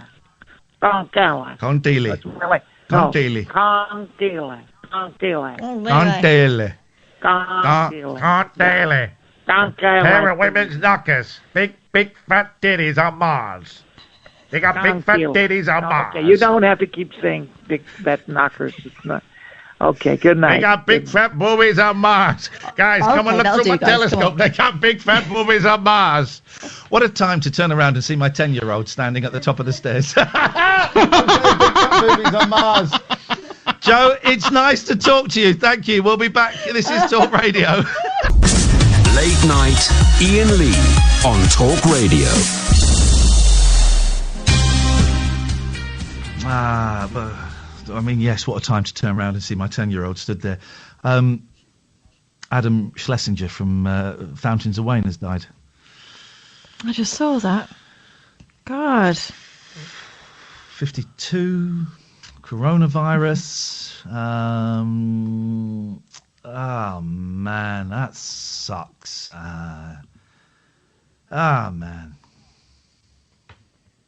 that sucks. What a time we live in. I'm gonna play. Let me play one of the songs he produced. He Fountains of Wayne, great pop band. He did. Remember that film? It was a really good film that with who's that? Tom Hanks. That Thing You Do. Do you remember that? Did you see that? Yeah, it was really kind of a Beatles takeoff, wasn't it? Kind of like an American Beatles band, one-hit wonders. He wrote the song. He wrote the song, That Thing You Do. That was great. It was really good. And he produced the Last Monkeys album. What was the song he wrote? Was it You Bring... No, it wasn't You Bring the Summer. Monkey, I can't remember what the song was called that he wrote. He produced the whole album, which was Good Times, and he wrote this. I'm going to play this. Let's play. That sucks, man. That sucks. Let's have this, shall we? There we go. Hang on a minute. If only I can make my computer work. 1, 2, 3, 4.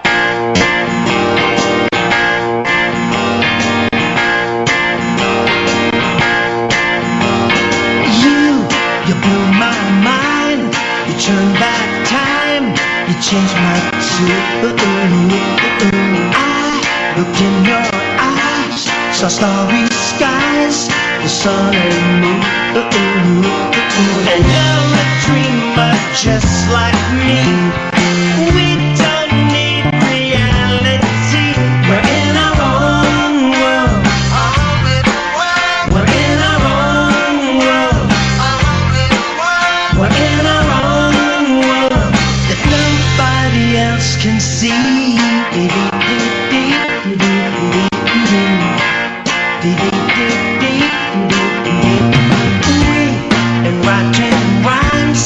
Trading lines, it sounds so good. We've been making plans to start some bands, just like we should. And you're a schemer just like me. Got no fear of authority. We're in our own world. We're in our own world. We're in our own world that nobody else can see, and no one knows where we go or what we do. And I don't mind wasting all my time with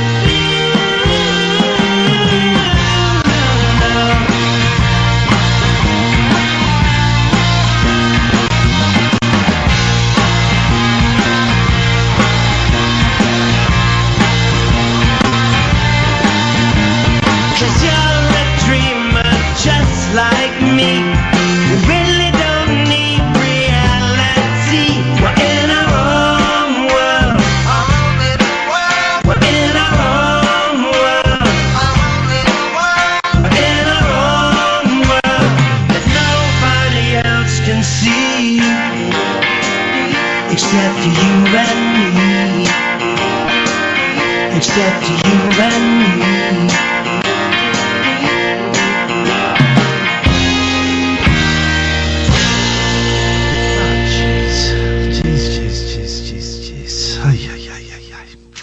Oh, 344 499 1000. Life goes on. Let's go to Tom. Alistair, you've been waiting ages. Everyone's been waiting ages. It's all over the place a bit. Let's go to Tom first. Good evening, Tom. Hi, Alistair. Iain. Yes? Can you hear me? Not very well. Could you come off speakerphone? Can you hear me okay now, Iain? You're still on speakerphone. No, I've come off speakerphone now. Is that better? It's literally changed nothing. Oh, is that better? I'm going to say it is because time is running out for all of us. What can we do for you tonight, Tom? Thank you, Iain. I just wanted to call up and say how my appreciation for Iain Lee and Catherine Boyle. I've only recently found the programme in the lockdown, the last 2 weeks, and I genuinely, bottom of my heart, really appreciate the listening to it, and it's brilliant. So thank you. That's what I wanted to say. It is. Tell everyone, because everyone thinks that we're idiots. Who thinks that? Who? Everybody thinks that we're idiots, and it's a show for kids, and it's not. It's a brilliant show. Oh my God, it's genius. I would say genius show. Like I know. Can I ask a question though? Have you had a little drinky poos tonight, Thomas? What? Honest answer? Yes. Yes. I thought so.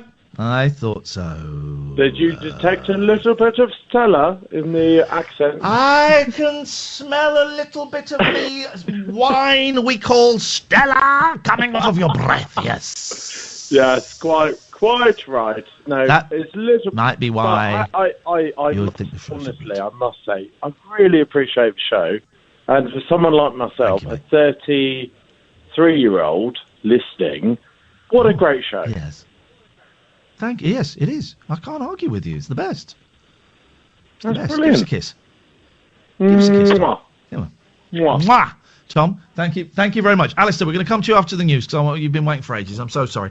0344 499 1000 is the telephone number if you want to give us a call. You'd be very, very welcome. Another hour of complete and utter nonsense. And that Schlesinger thing has got me there. I'll have a little think about what we can play. I want to play Me and Magdalena, but that's two. That's pulling a song he produced for the Monkees, probably easily one of the Monkees' top 5 songs they ever did. But that's pulling a little too hard on the old strings of the heart. So maybe not. Anyway, we'll find something. This is the Late Night Alternative on Talk Radio. Late Night Iain Lee on Talk Radio.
Beatles knockoffs go. That Thing You Do is a great song. That was Adam Schlesinger, and he passed away, 52, Kath. Kind of my age. You know, when they start being kind of your age, it's oh shit, this is real. Yeah. This is a real thing that's going on. This is a real thing that's going on. Yeah, I remember the feeling when my class started to be the ones that were running things. You'd look at the MPs and they'd be your age and you think, flipping heck, here we go. And now people, dying of this. Something else, isn't it? It's nuts, man. Flipping stay indoors, wash your hands, don't be a dick. It's that simple, man. People my age are dying. Kids. Dear God. That one's gonna sit with me. A bit, and it's just so random. It's so random, and no one knows if I think I might have had it. I think I might have had it, but I don't know. No one knows. Yeah. This is the insane thing, and not everyone will get it, and some people will get it and never notice. But it only kills old people. Well. It looks like it doesn't, I'm afraid. Yeah, exactly. And, we're all holed up thinking, am I all right? Is this a symptom? Do I feel okay? And it's really hard to know whether you're looking for it, or whether it's happening to you. But I do think such weird times. The more this goes on, I do think that Boris Johnson and his friends are screwing this up. But I don't know enough about dealing with global pandemics to think otherwise. It just strikes me as odd that for a few weeks we were following our own path, and then we seemed to turn a corner and copy everyone else. Well, but maybe if we'd copied everyone else before, I don't know. I am grateful we're not living in America right now, because, 5 days ago, 10 days ago, it was a democratic hoax, and now they're looking at losing possibly 250,000 people. Jesus. But the flu, it's not as bad as the flu. It's not. People will still be calling. Toby Young. Flipping Toby Young. Did you read Toby Young at the weekend? Yes, I did. Jesus. No. Toby Young and a lot of these Tory arseholes. I'm not even. Oh, God.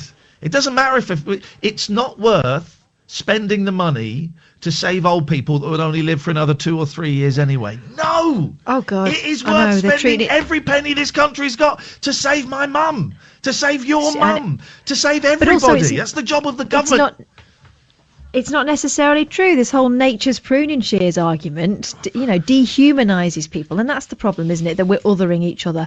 Dehumanises people, and also fails to take in that we don't quite know who it is that's most vulnerable. We're seeing children dying of it now. I have gone from,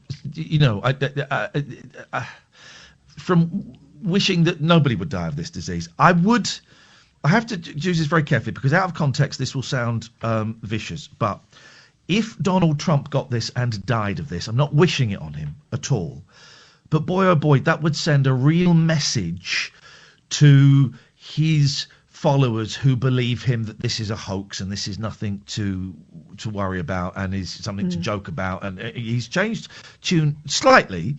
But here's the thing. When he was giving he was giving his address yesterday while we were on air, and one of the things he said was, a lot of people are going to die. I don't want to. And he dragged forward the professor and said, "You give out the numbers. I don't want to say them."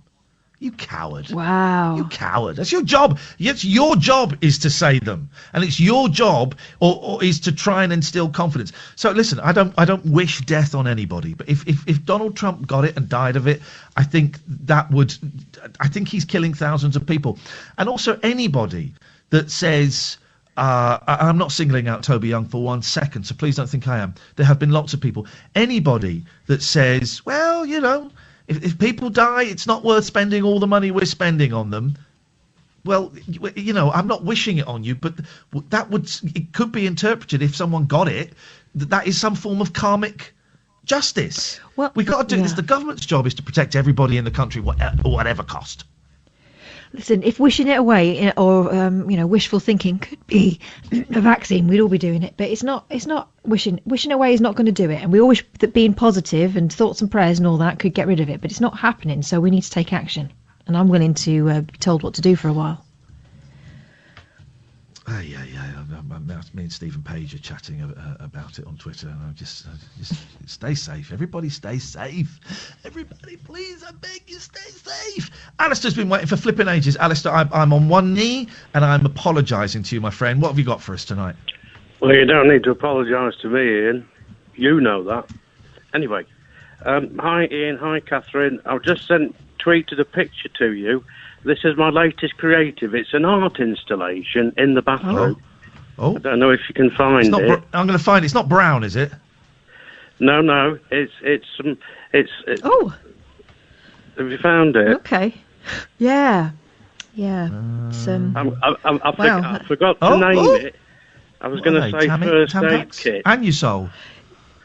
Pessaries, is it? Oh gosh, you got it bad, baby. You got it bad. What's that? Please don't tell me. Please don't tell me that kind of pinky apricot thing I can see to the side looks like a dirty saucer or bowl. Please don't tell me that's your soap dish. Oh no, yes. But you are disgusting. I'm the only person that uses it, Ian. Oh my God, you are disgusting. Because I live alone. What? I'm just a poor boy living alone. Live alone. I live alone. I like it. Do you know what? This is the first bit of art you've created that speaks to me. Speaks to me on a real physical gut level. Forget the poem. I'm going to be honest, Alice, that was crap. This is great. This sums up what it's like to be a man living alone, like me, brother, like me, during a time of international crisis. We've still got listen. You've got Domestos, you've got Dettol. We've still got to clean, and we've still got to use pessaries up our bumhole to keep our bums fit. Can I just add, those toilet rolls were collected. I didn't panic buy, I promise. They were collected over at least 2 months. Gosh, okay. Well, I know a bit more about you than I need to. How you doing, big man? You all right? A great day today. I went for an hour and a half's walk. Oh, you know, whoa! Hang on, stop the clock. You're only allowed an hour, Catherine, get the police. I think he may still be on probation. Get the police. I'll keep him talking. Yeah. We'll triangulate. We've got an illegal walker. He's only allowed 60 minutes. This guy had 90 minutes. Oh, I'm going to grass you up, boy. You had some exercise. Yeah, it's the longest walk I've done. I won't. I'll keep to the rules tomorrow. So I felt really good. I had a moment of serenity. Because where I live, it's just farming fields all around. Middle of nowhere, really. It's 30 minutes to any city, town, whatever. And, good. I mean, there were still a few walkers, and of course I moved aside, so I retained the 2-metre rule. But it was lovely, and lovely fresh air. So I know that I'm very lucky. I'm very humble about that, because I know a lot of people probably wouldn't have that facility nearby. But it was great. Now I do have a mini film quiz for you both, just to finish off. Okay, I'm in. Okay. Right. So I've curated these questions. Hopefully, the first 2 questions, 1 to each, are kind of hopefully your subjects, right? So, Iain, the first question to you: who directed Avengers Endgame? Well, how the hell would I know? Well, haven't you seen it? I thought you liked it. Yeah, I've seen it. I don't know who directed it. Robert De Niro. No. So you don't score there. Catherine? Okay. Yes. Who wrote the music to The Sound of Music? Oh, Rodgers and Hammerstein. Yeah. 1-0 to Catherine. Now, boom. What's this, a stupid quiz? Right, the last one is a bit more difficult, and it's on the buzzer. So the buzzer means that you just say yes when you're ready to answer, and it's for both of you. Okay. So, in the film, the 2009 film, got nearly 8 out of 10 on IMDb, The Insider. Oh. Name either one of the principal actors or the director. What? I haven't seen it. Well, I've not seen it. What, no one's seen it. It's not a real film. Right. Are you sure? Robert Because De it's Niro. about. No, it's about the how the tobacco industry tried to sell more cigarettes. Al Pacino. Al Pacino. Yes. It's You one. with that. It finishes. No, on I didn't. I one know. roll. I know that. Yeah. Yeah. Great film, by the way. Hang on. So Catherine only got one question. Well, I was doing 3 questions. We got a joint one. Oh, do you want me to think of, on the top of my head, a sort of thing? One of you just buzz in. 2 questions each. How can you have a 3-questioned quiz? Because then somebody would win, but like he's had too much fresh air. This bloke. Can't wait till the police bang him up. All right, this is the who wrote the book that led to the film Chitty Chitty Bang Bang. Oh, that was Ian Fleming. Fleming. Correct. So Catherine wins. I said it first, but there's a delay on my line. Didn't though.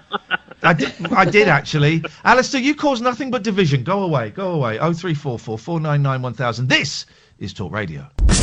Late night, Iain Lee on Talk Radio. This is the world we're living in, right? The world we're living in. One of the Facebook pages I'm on. Where is it gone? Where has it gone? Where has it gone? Where has it gone? This is it. Wendover Parish Council. The weekly Thursday market will be going ahead tomorrow with the bread and olive stall traders attending. If you plan to shop the market, please remember to keep a 2 metre distance from other people. What? We must have our bread and olives. What? And so a few people have posted, second post, bloody crazy, stay at home for F's sake, you lot will never learn. Next post, mental. Next post, putting people at risk. But then people start wading in going, so are the supermarkets. Yeah, but a Scotch egg and a samosa is not essential shopping. No, but it tastes nice though. Thumbs up.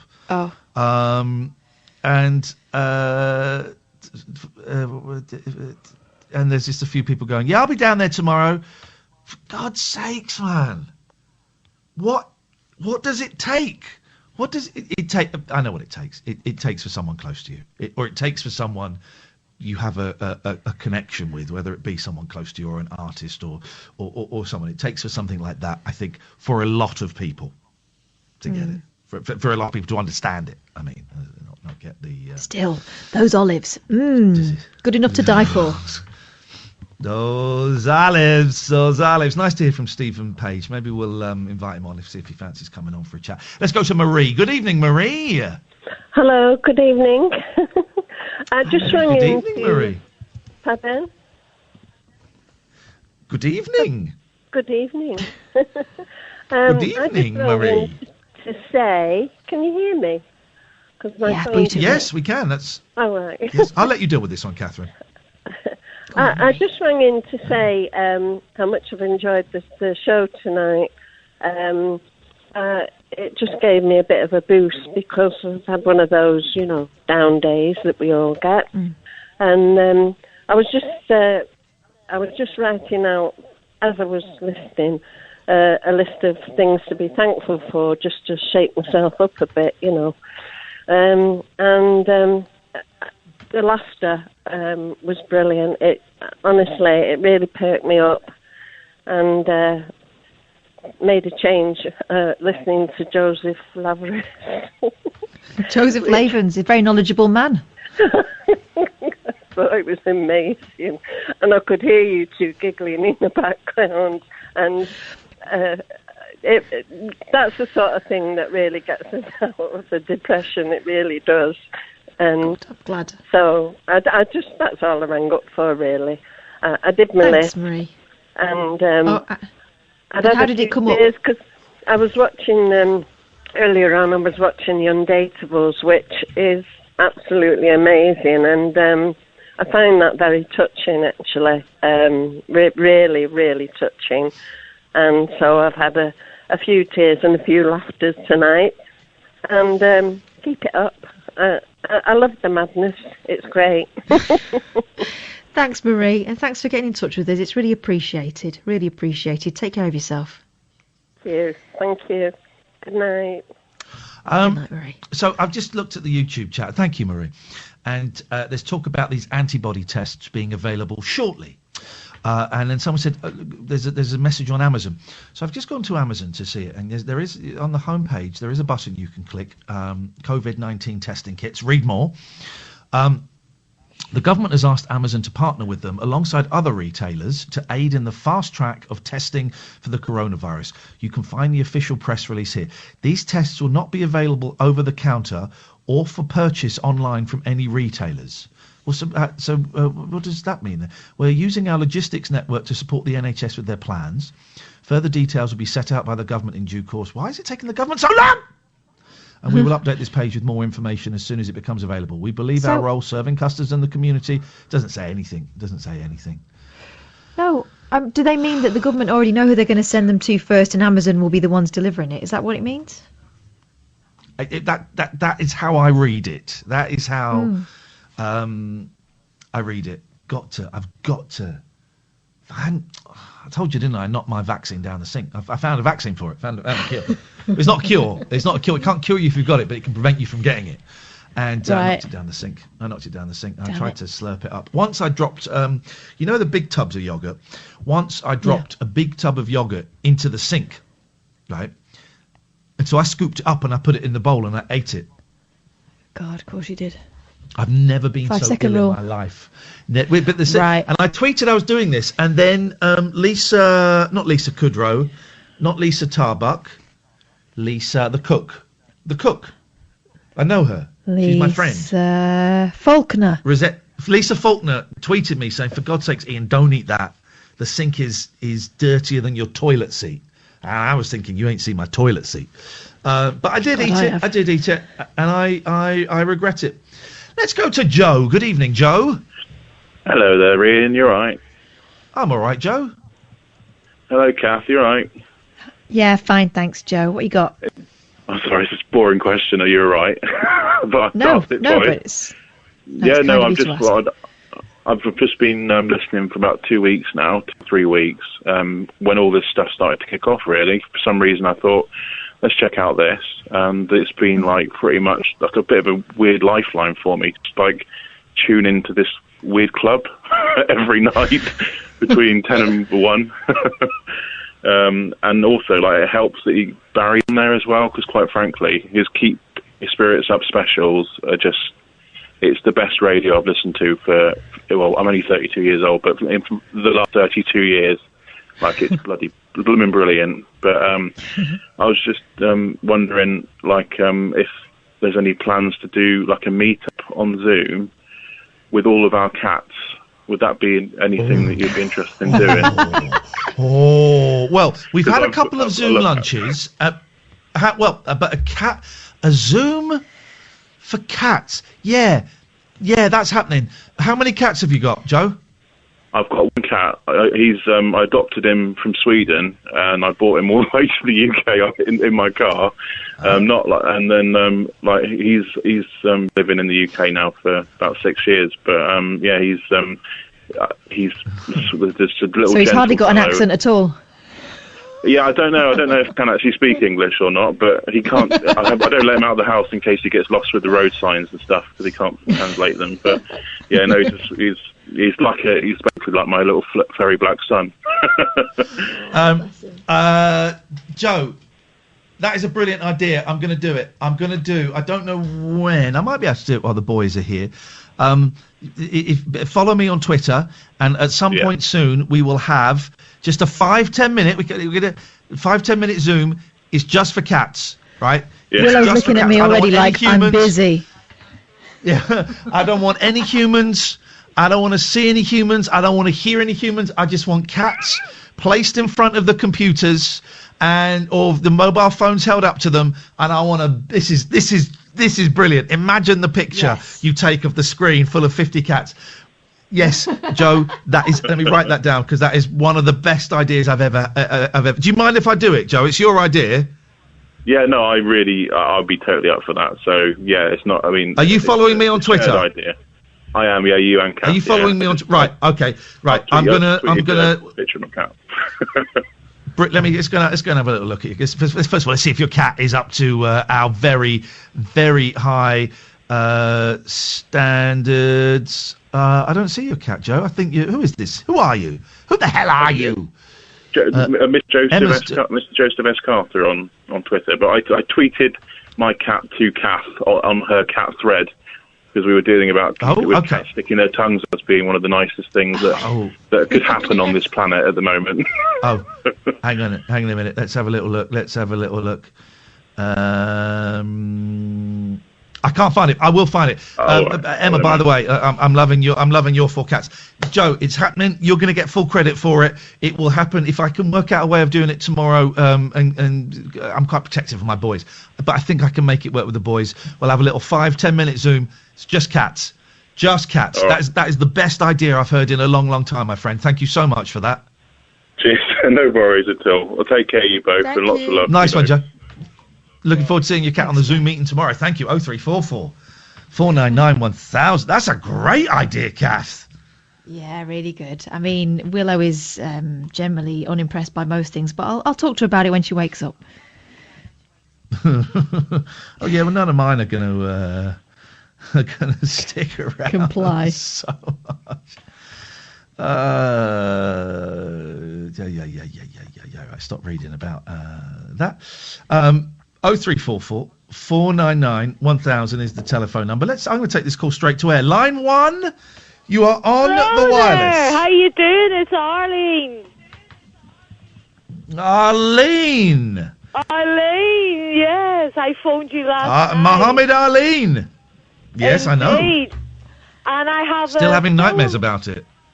Oh, well, Robin asked with strength about me when I ran around with that record, but there you go. So anyway, Yes. I've got a film question for you. Okay. Right.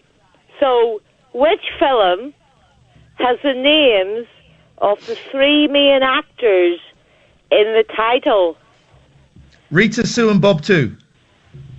No, it's like, say you've got B and John Malkovich, and that's John Malkovich is in that. John Malkovich, Cheek and Chong Up in Smoke has Cheek and Chong in it. Cheek and But Chong, one yes, and film John Malkovich. has all 3 actors in it.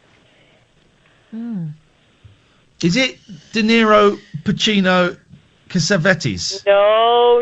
It's not that one. Cassavetes. Is that in the film? Cassavetes, John Cassavetes. No. Cassavetes. But that's only one. Cassavetes. You want all 3. 3 actors. Okay, this is a good question, Arlene. Is it a famous film? No, it's a bit of an obscure one. Are they famous actors? Yeah. Bit of comedy in there and a bit of horror combined, if that's a clue. Is it Star Wars? No. But that's not got any names in the title. It's got... right, okay, yeah, sorry, I misunderstood. It's got the actors' names in the title of the Is film. it, Are the actors American? It's what, sorry? Oh, yes, they're American. American. It's a comedy horror. Oh, it could be, yeah, you're on the right track there. Well, I think you just said that. It's not the Amityville horror, is it? No, but that's not got no names in the title. No, you're right. It's got the actual names of the actors. Is it Ghostbusters 2? Which one? The second one. The second Ghostbusters one. No, but that's not got the name of the actors. Okay. Is it Sister Act Back in the Habit? It's what, sorry? Sister Act Back in the Habit. No, but you'd have to have Whoopi Goldberg in the name of the film. Like you've got being John Malkovich. It's got John Malkovich in the title. Yes, you're right there. And Cheech and Chong in the title. I give up. Are you giving up? Yeah. You don't want to leave it up to you, right? Do you want me to tell you? I've got a feeling this is going to be a cheat, and if it is, I will hunt you down and I will kill you. It's not a cheat. Go on then, Arlene. Abbott and Costello meet Boris Karloff, the killer. Well played, my friend. Well played. That was Harry came up with that one. He's gets everybody played. with that one. That, Arlene, that's a classy thing. That's a classy quiz. I'm going to give you that. Oh, well, thank you very much indeed. I will let him know. You're welcome, Arlene. Thank you very much indeed. 0344 499 1000. This is Talk Radio. Late night, Iain Lee on Talk Radio.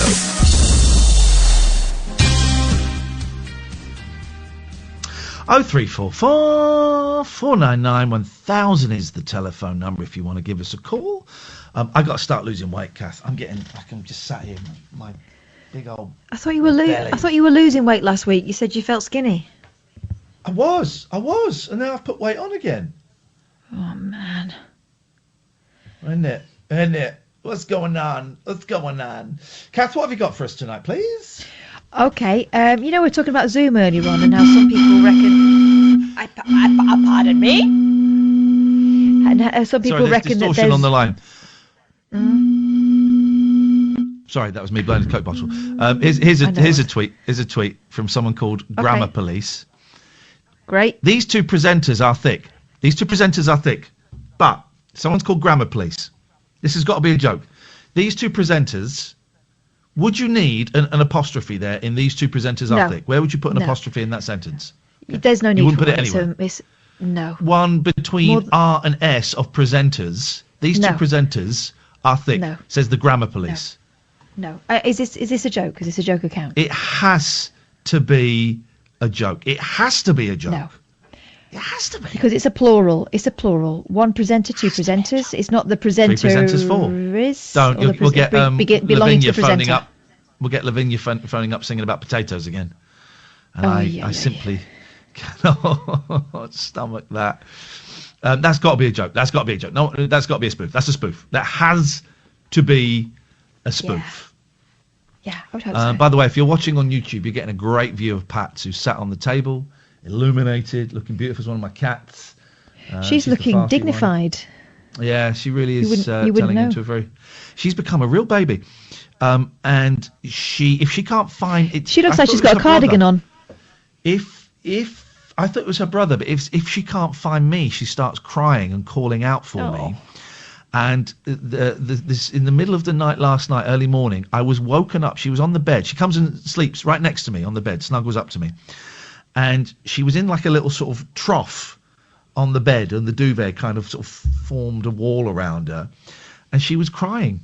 Meow, meow, meow.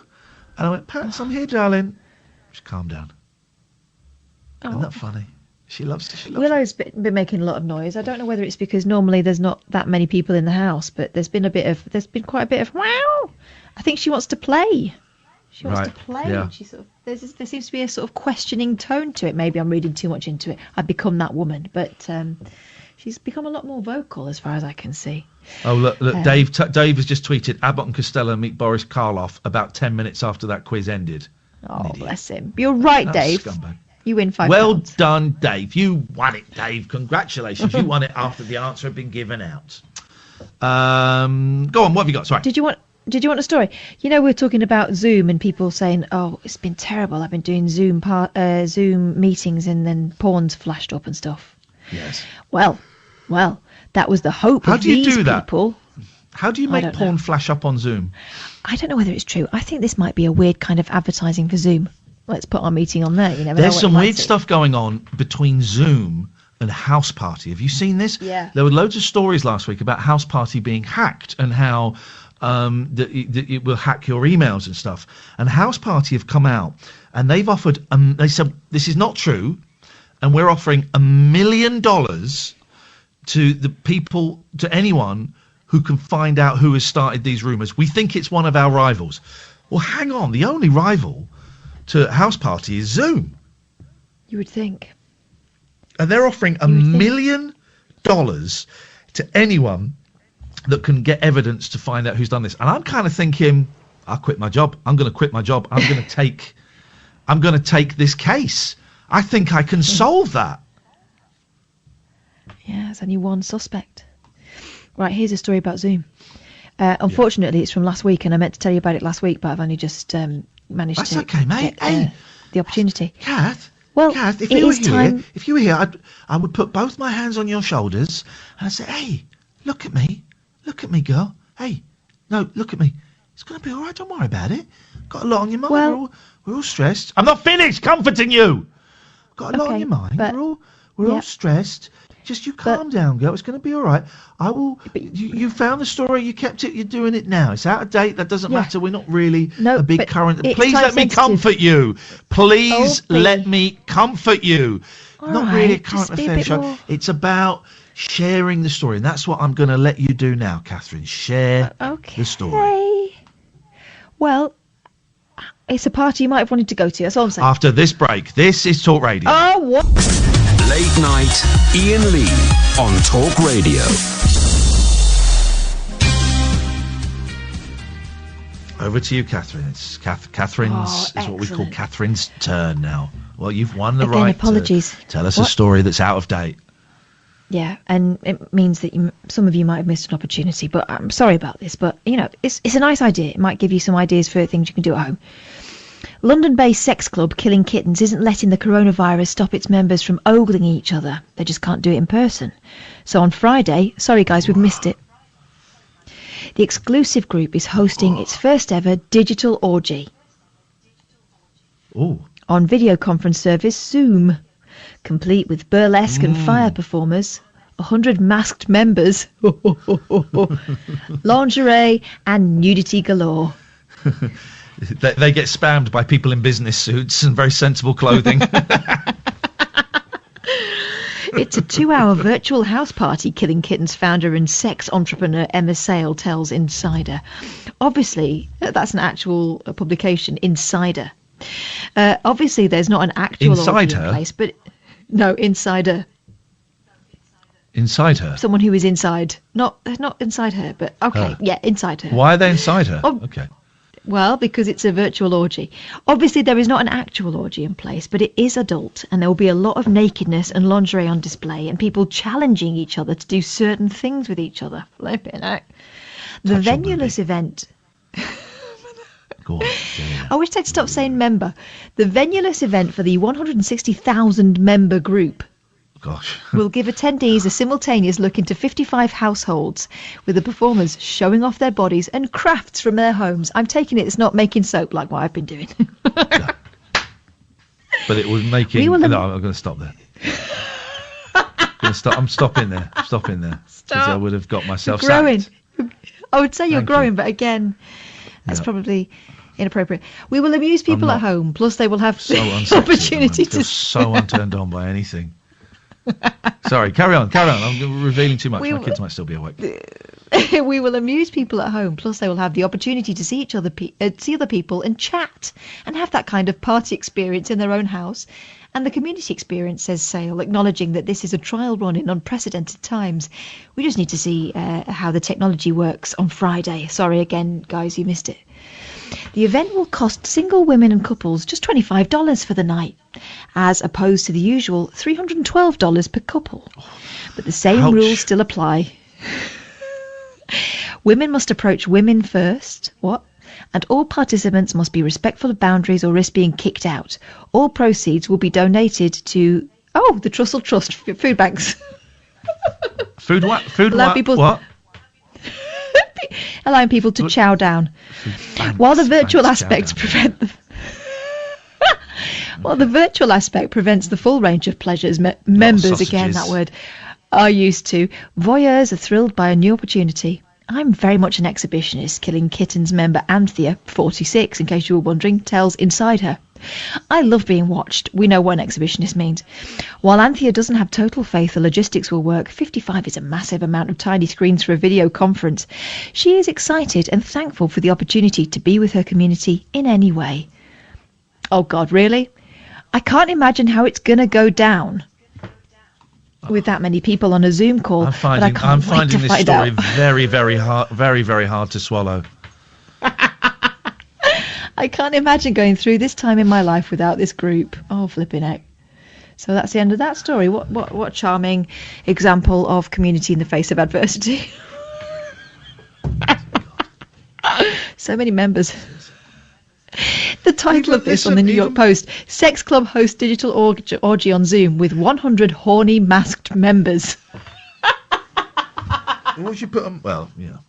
But also, I mean, that's no thing. That exists. You want to go? There's loads of websites where you can go and cam up. Yeah. Well, also $25 seems a bit expensive considering what you can get for now. I hear from pervy friends. Yeah. Well, but yeah.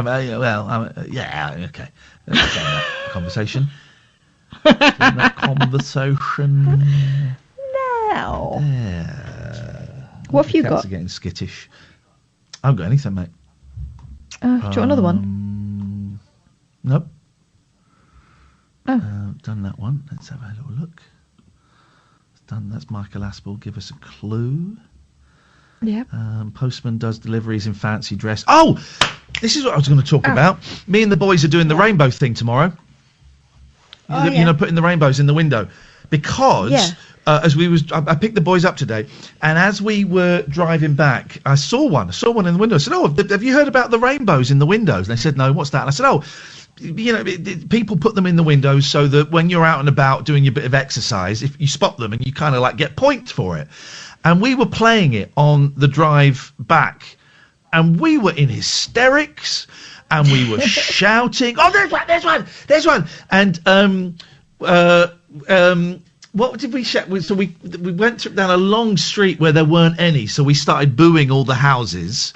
With our windows drawn, of course, up. We weren't, being abused. We were booing the houses, and we were going. What were we saying? Boo, boo, butt cheeks. Boo, boo, butt cheeks. And shouting about abuse that people that hadn't put rainbows up. And I said, "Oh, we haven't got any rainbows in the window." And my youngest went, "Right, we should do some rainbows and put them in your bedroom window." So we're doing it. It was I live on my street. But what I'm saying is, even if you haven't got kids, do it, because we had so much fun on that journey, and I can just imagine if there are kids out and about, or even adults out and about, you go, "Oh, look, there's one. So we're going to do it. I think then my eldest said, "Well, why don't we put one in each window at the front of the house?" So I think we're doing 4 rainbows tomorrow to put in different windows, and I struggle a lot with these kind of big. I'm a bit of a cynic, so I struggle a lot with these big things, like the applause for the NHS. I kind of turned my nose up at it before, because I thought, oh, this is just a silly thing that people won't be doing, and it's pointless. Boy, did I get that wrong. Everyone was doing it, and of course I completely regretted not doing it afterwards, and I wish I had. And I sort of felt the same when I saw this rainbow thing trending. I thought, okay, it's going to be a handful of do-gooders, and it'll be a bit crap. But no. We got so much joy out of spotting them on the way back, and the thrill when I said, well, of course, we could do some tomorrow. Yeah. Let's do some tomorrow. So everybody, I thoroughly recommend. You're bored, paint a rainbow, draw a rainbow, cut a rainbow out, print one off, and stick it in your front bedroom window so that people can see it. It was a joy. The pleasure we got was joyous. Yeah, when you see it makes a difference, and my kids have enjoyed spotting them. There are also people who are putting teddy bears in windows as well, so that's a thing. Yeah, but those people are perverts, and they're trying to do not go towards those houses, kids. Do not go towards those houses. Let's go to Nick. Good evening, Nick. Good morning. How are you?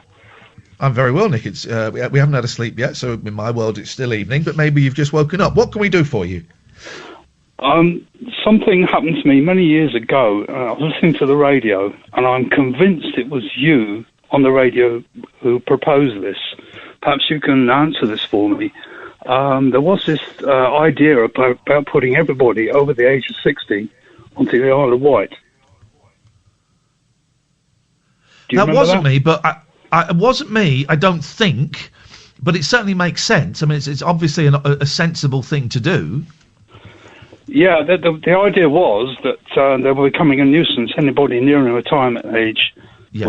The idea was actually getting everybody together and putting in one place and putting them all onto the Isle of Wight.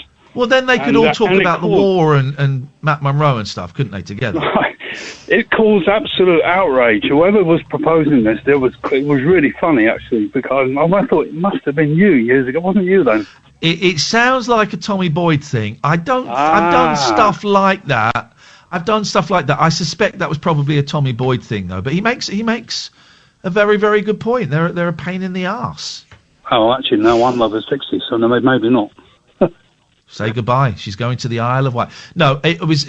I used one of my favourite ones, and it really annoyed another presenter I worked with, a woman called Anna Rayburn. She was furious at me.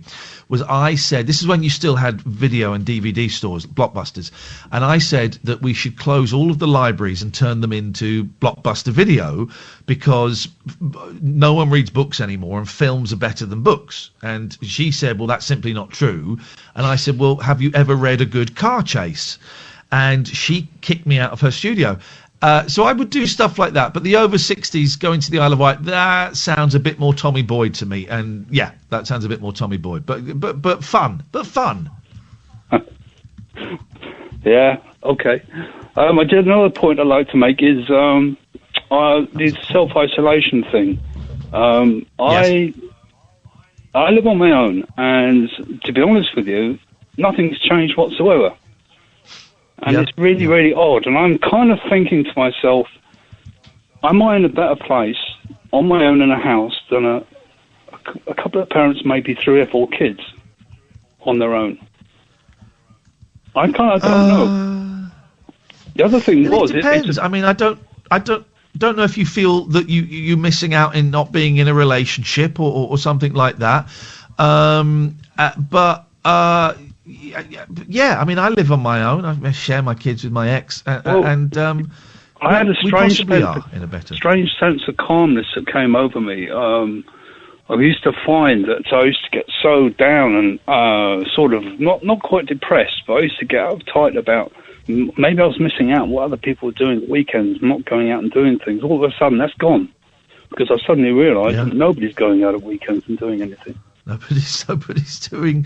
I mean, do you feel that you're missing out on something? Do you want to be in a relationship with someone? Yeah, I'm sure I will be at some point.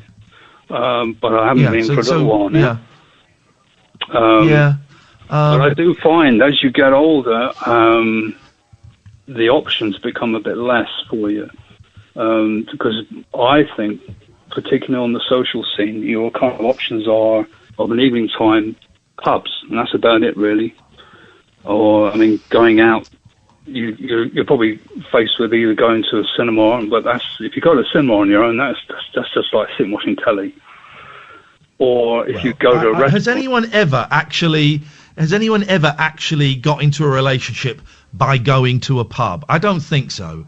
I maybe one or two people have had a couple of one-night stands, but has anyone ever met their life partner in a pub? It normally tends to be, gosh, I don't know, work, or if you're a divorced person, it might be, parents dues at school, or I don't know. Kath, have you ever been picked up? I know someone. What was that chat up line someone tried on you in a bar once, Kath? I can't tell you that one. This is my favourite. It involved birds. No, not that one. The guy where a guy turned to you and said, "So, do you like the one show?" Oh yeah, that one didn't really work. That one. It's probably not a great example. I was in a pub called the Engine and Tender, and I was already married by then. I was with a friend of mine. It was a rare night out for us after we'd had babies, so we weren't feeling massively attractive. And it was an old man's pub, and we were approached by a guy who looked a lot like Iain McShane in his Lovejoy days. Lovejoy, yeah. And my friend went to the loo, and I could see him. You know, someone is kind of sharking from. So I reached for the nearest. I reached for the nearest thing, which wasn't my mobile phone, which shows you what kind of time frame we're talking about, and it was a copy of The Fuddler. So there's me pretending to read about real ale, and then and he gets closer and he says, "Excuse me, I find you very attractive. Do you like the one show?" And I went, "No, I really don't." And he retracted quite quickly. But bless him for trying. And The Fuddler is an excellent publication. Which is great. Go on, Nick. You had something else you wanted to say, I think. Well, I was just kind of thinking that pubs are really just a starting point, I think. And I don't mean to say that pubs are the only option to go out and meet somebody, because there are other things you can do, obviously.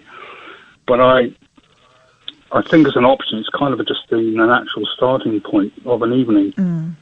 I know what you mean. I think now everything is so electronic, and if I were to be in a situation where I wanted to start dating, do you know what? I might consider one of the online dating sites like Tinder or Chatterbait or Pornhub, and I might see if anything meaningful could be found there. We'll end up staying on even more. Exactly. Nick, we have to go because we're really near the end of the show, and I want to squeeze in a song produced by Adam Schlesinger before we go. Kasif, you've got about 1 minute, my friend, I'm afraid. What have you got for us? I'll just curious, Iain, how did he get his surname Lee? Is it a Chinese? Yeah, I'm related to... My grandfather is... Do you know Christopher Lee? No. Dracula. He played Dracula in a lot of movies, although he did so much more than that. It's funny, he did 5 Dracula films, and he made, I think, 316 films in his career, and he's remembered the most for Dracula. But I got it from Christopher Lee, and he was, of course, related to Bruce Lee. So, yeah, it comes from China, partly Chinese, Kasif. Okay. Thanks for your call. I'm glad that clears things up. Right, we're coming to the end. Thank you, Catherine. Thank you so much, Amy. I want to play a song. Adam Schlesinger, singer and songwriter and producer, passed away because of this crappy disease, 52 years old. Here's a song he produced for the Monkees. This is a stunner. Daryl's up next. This is Talk Radio.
as I do in this light she's under.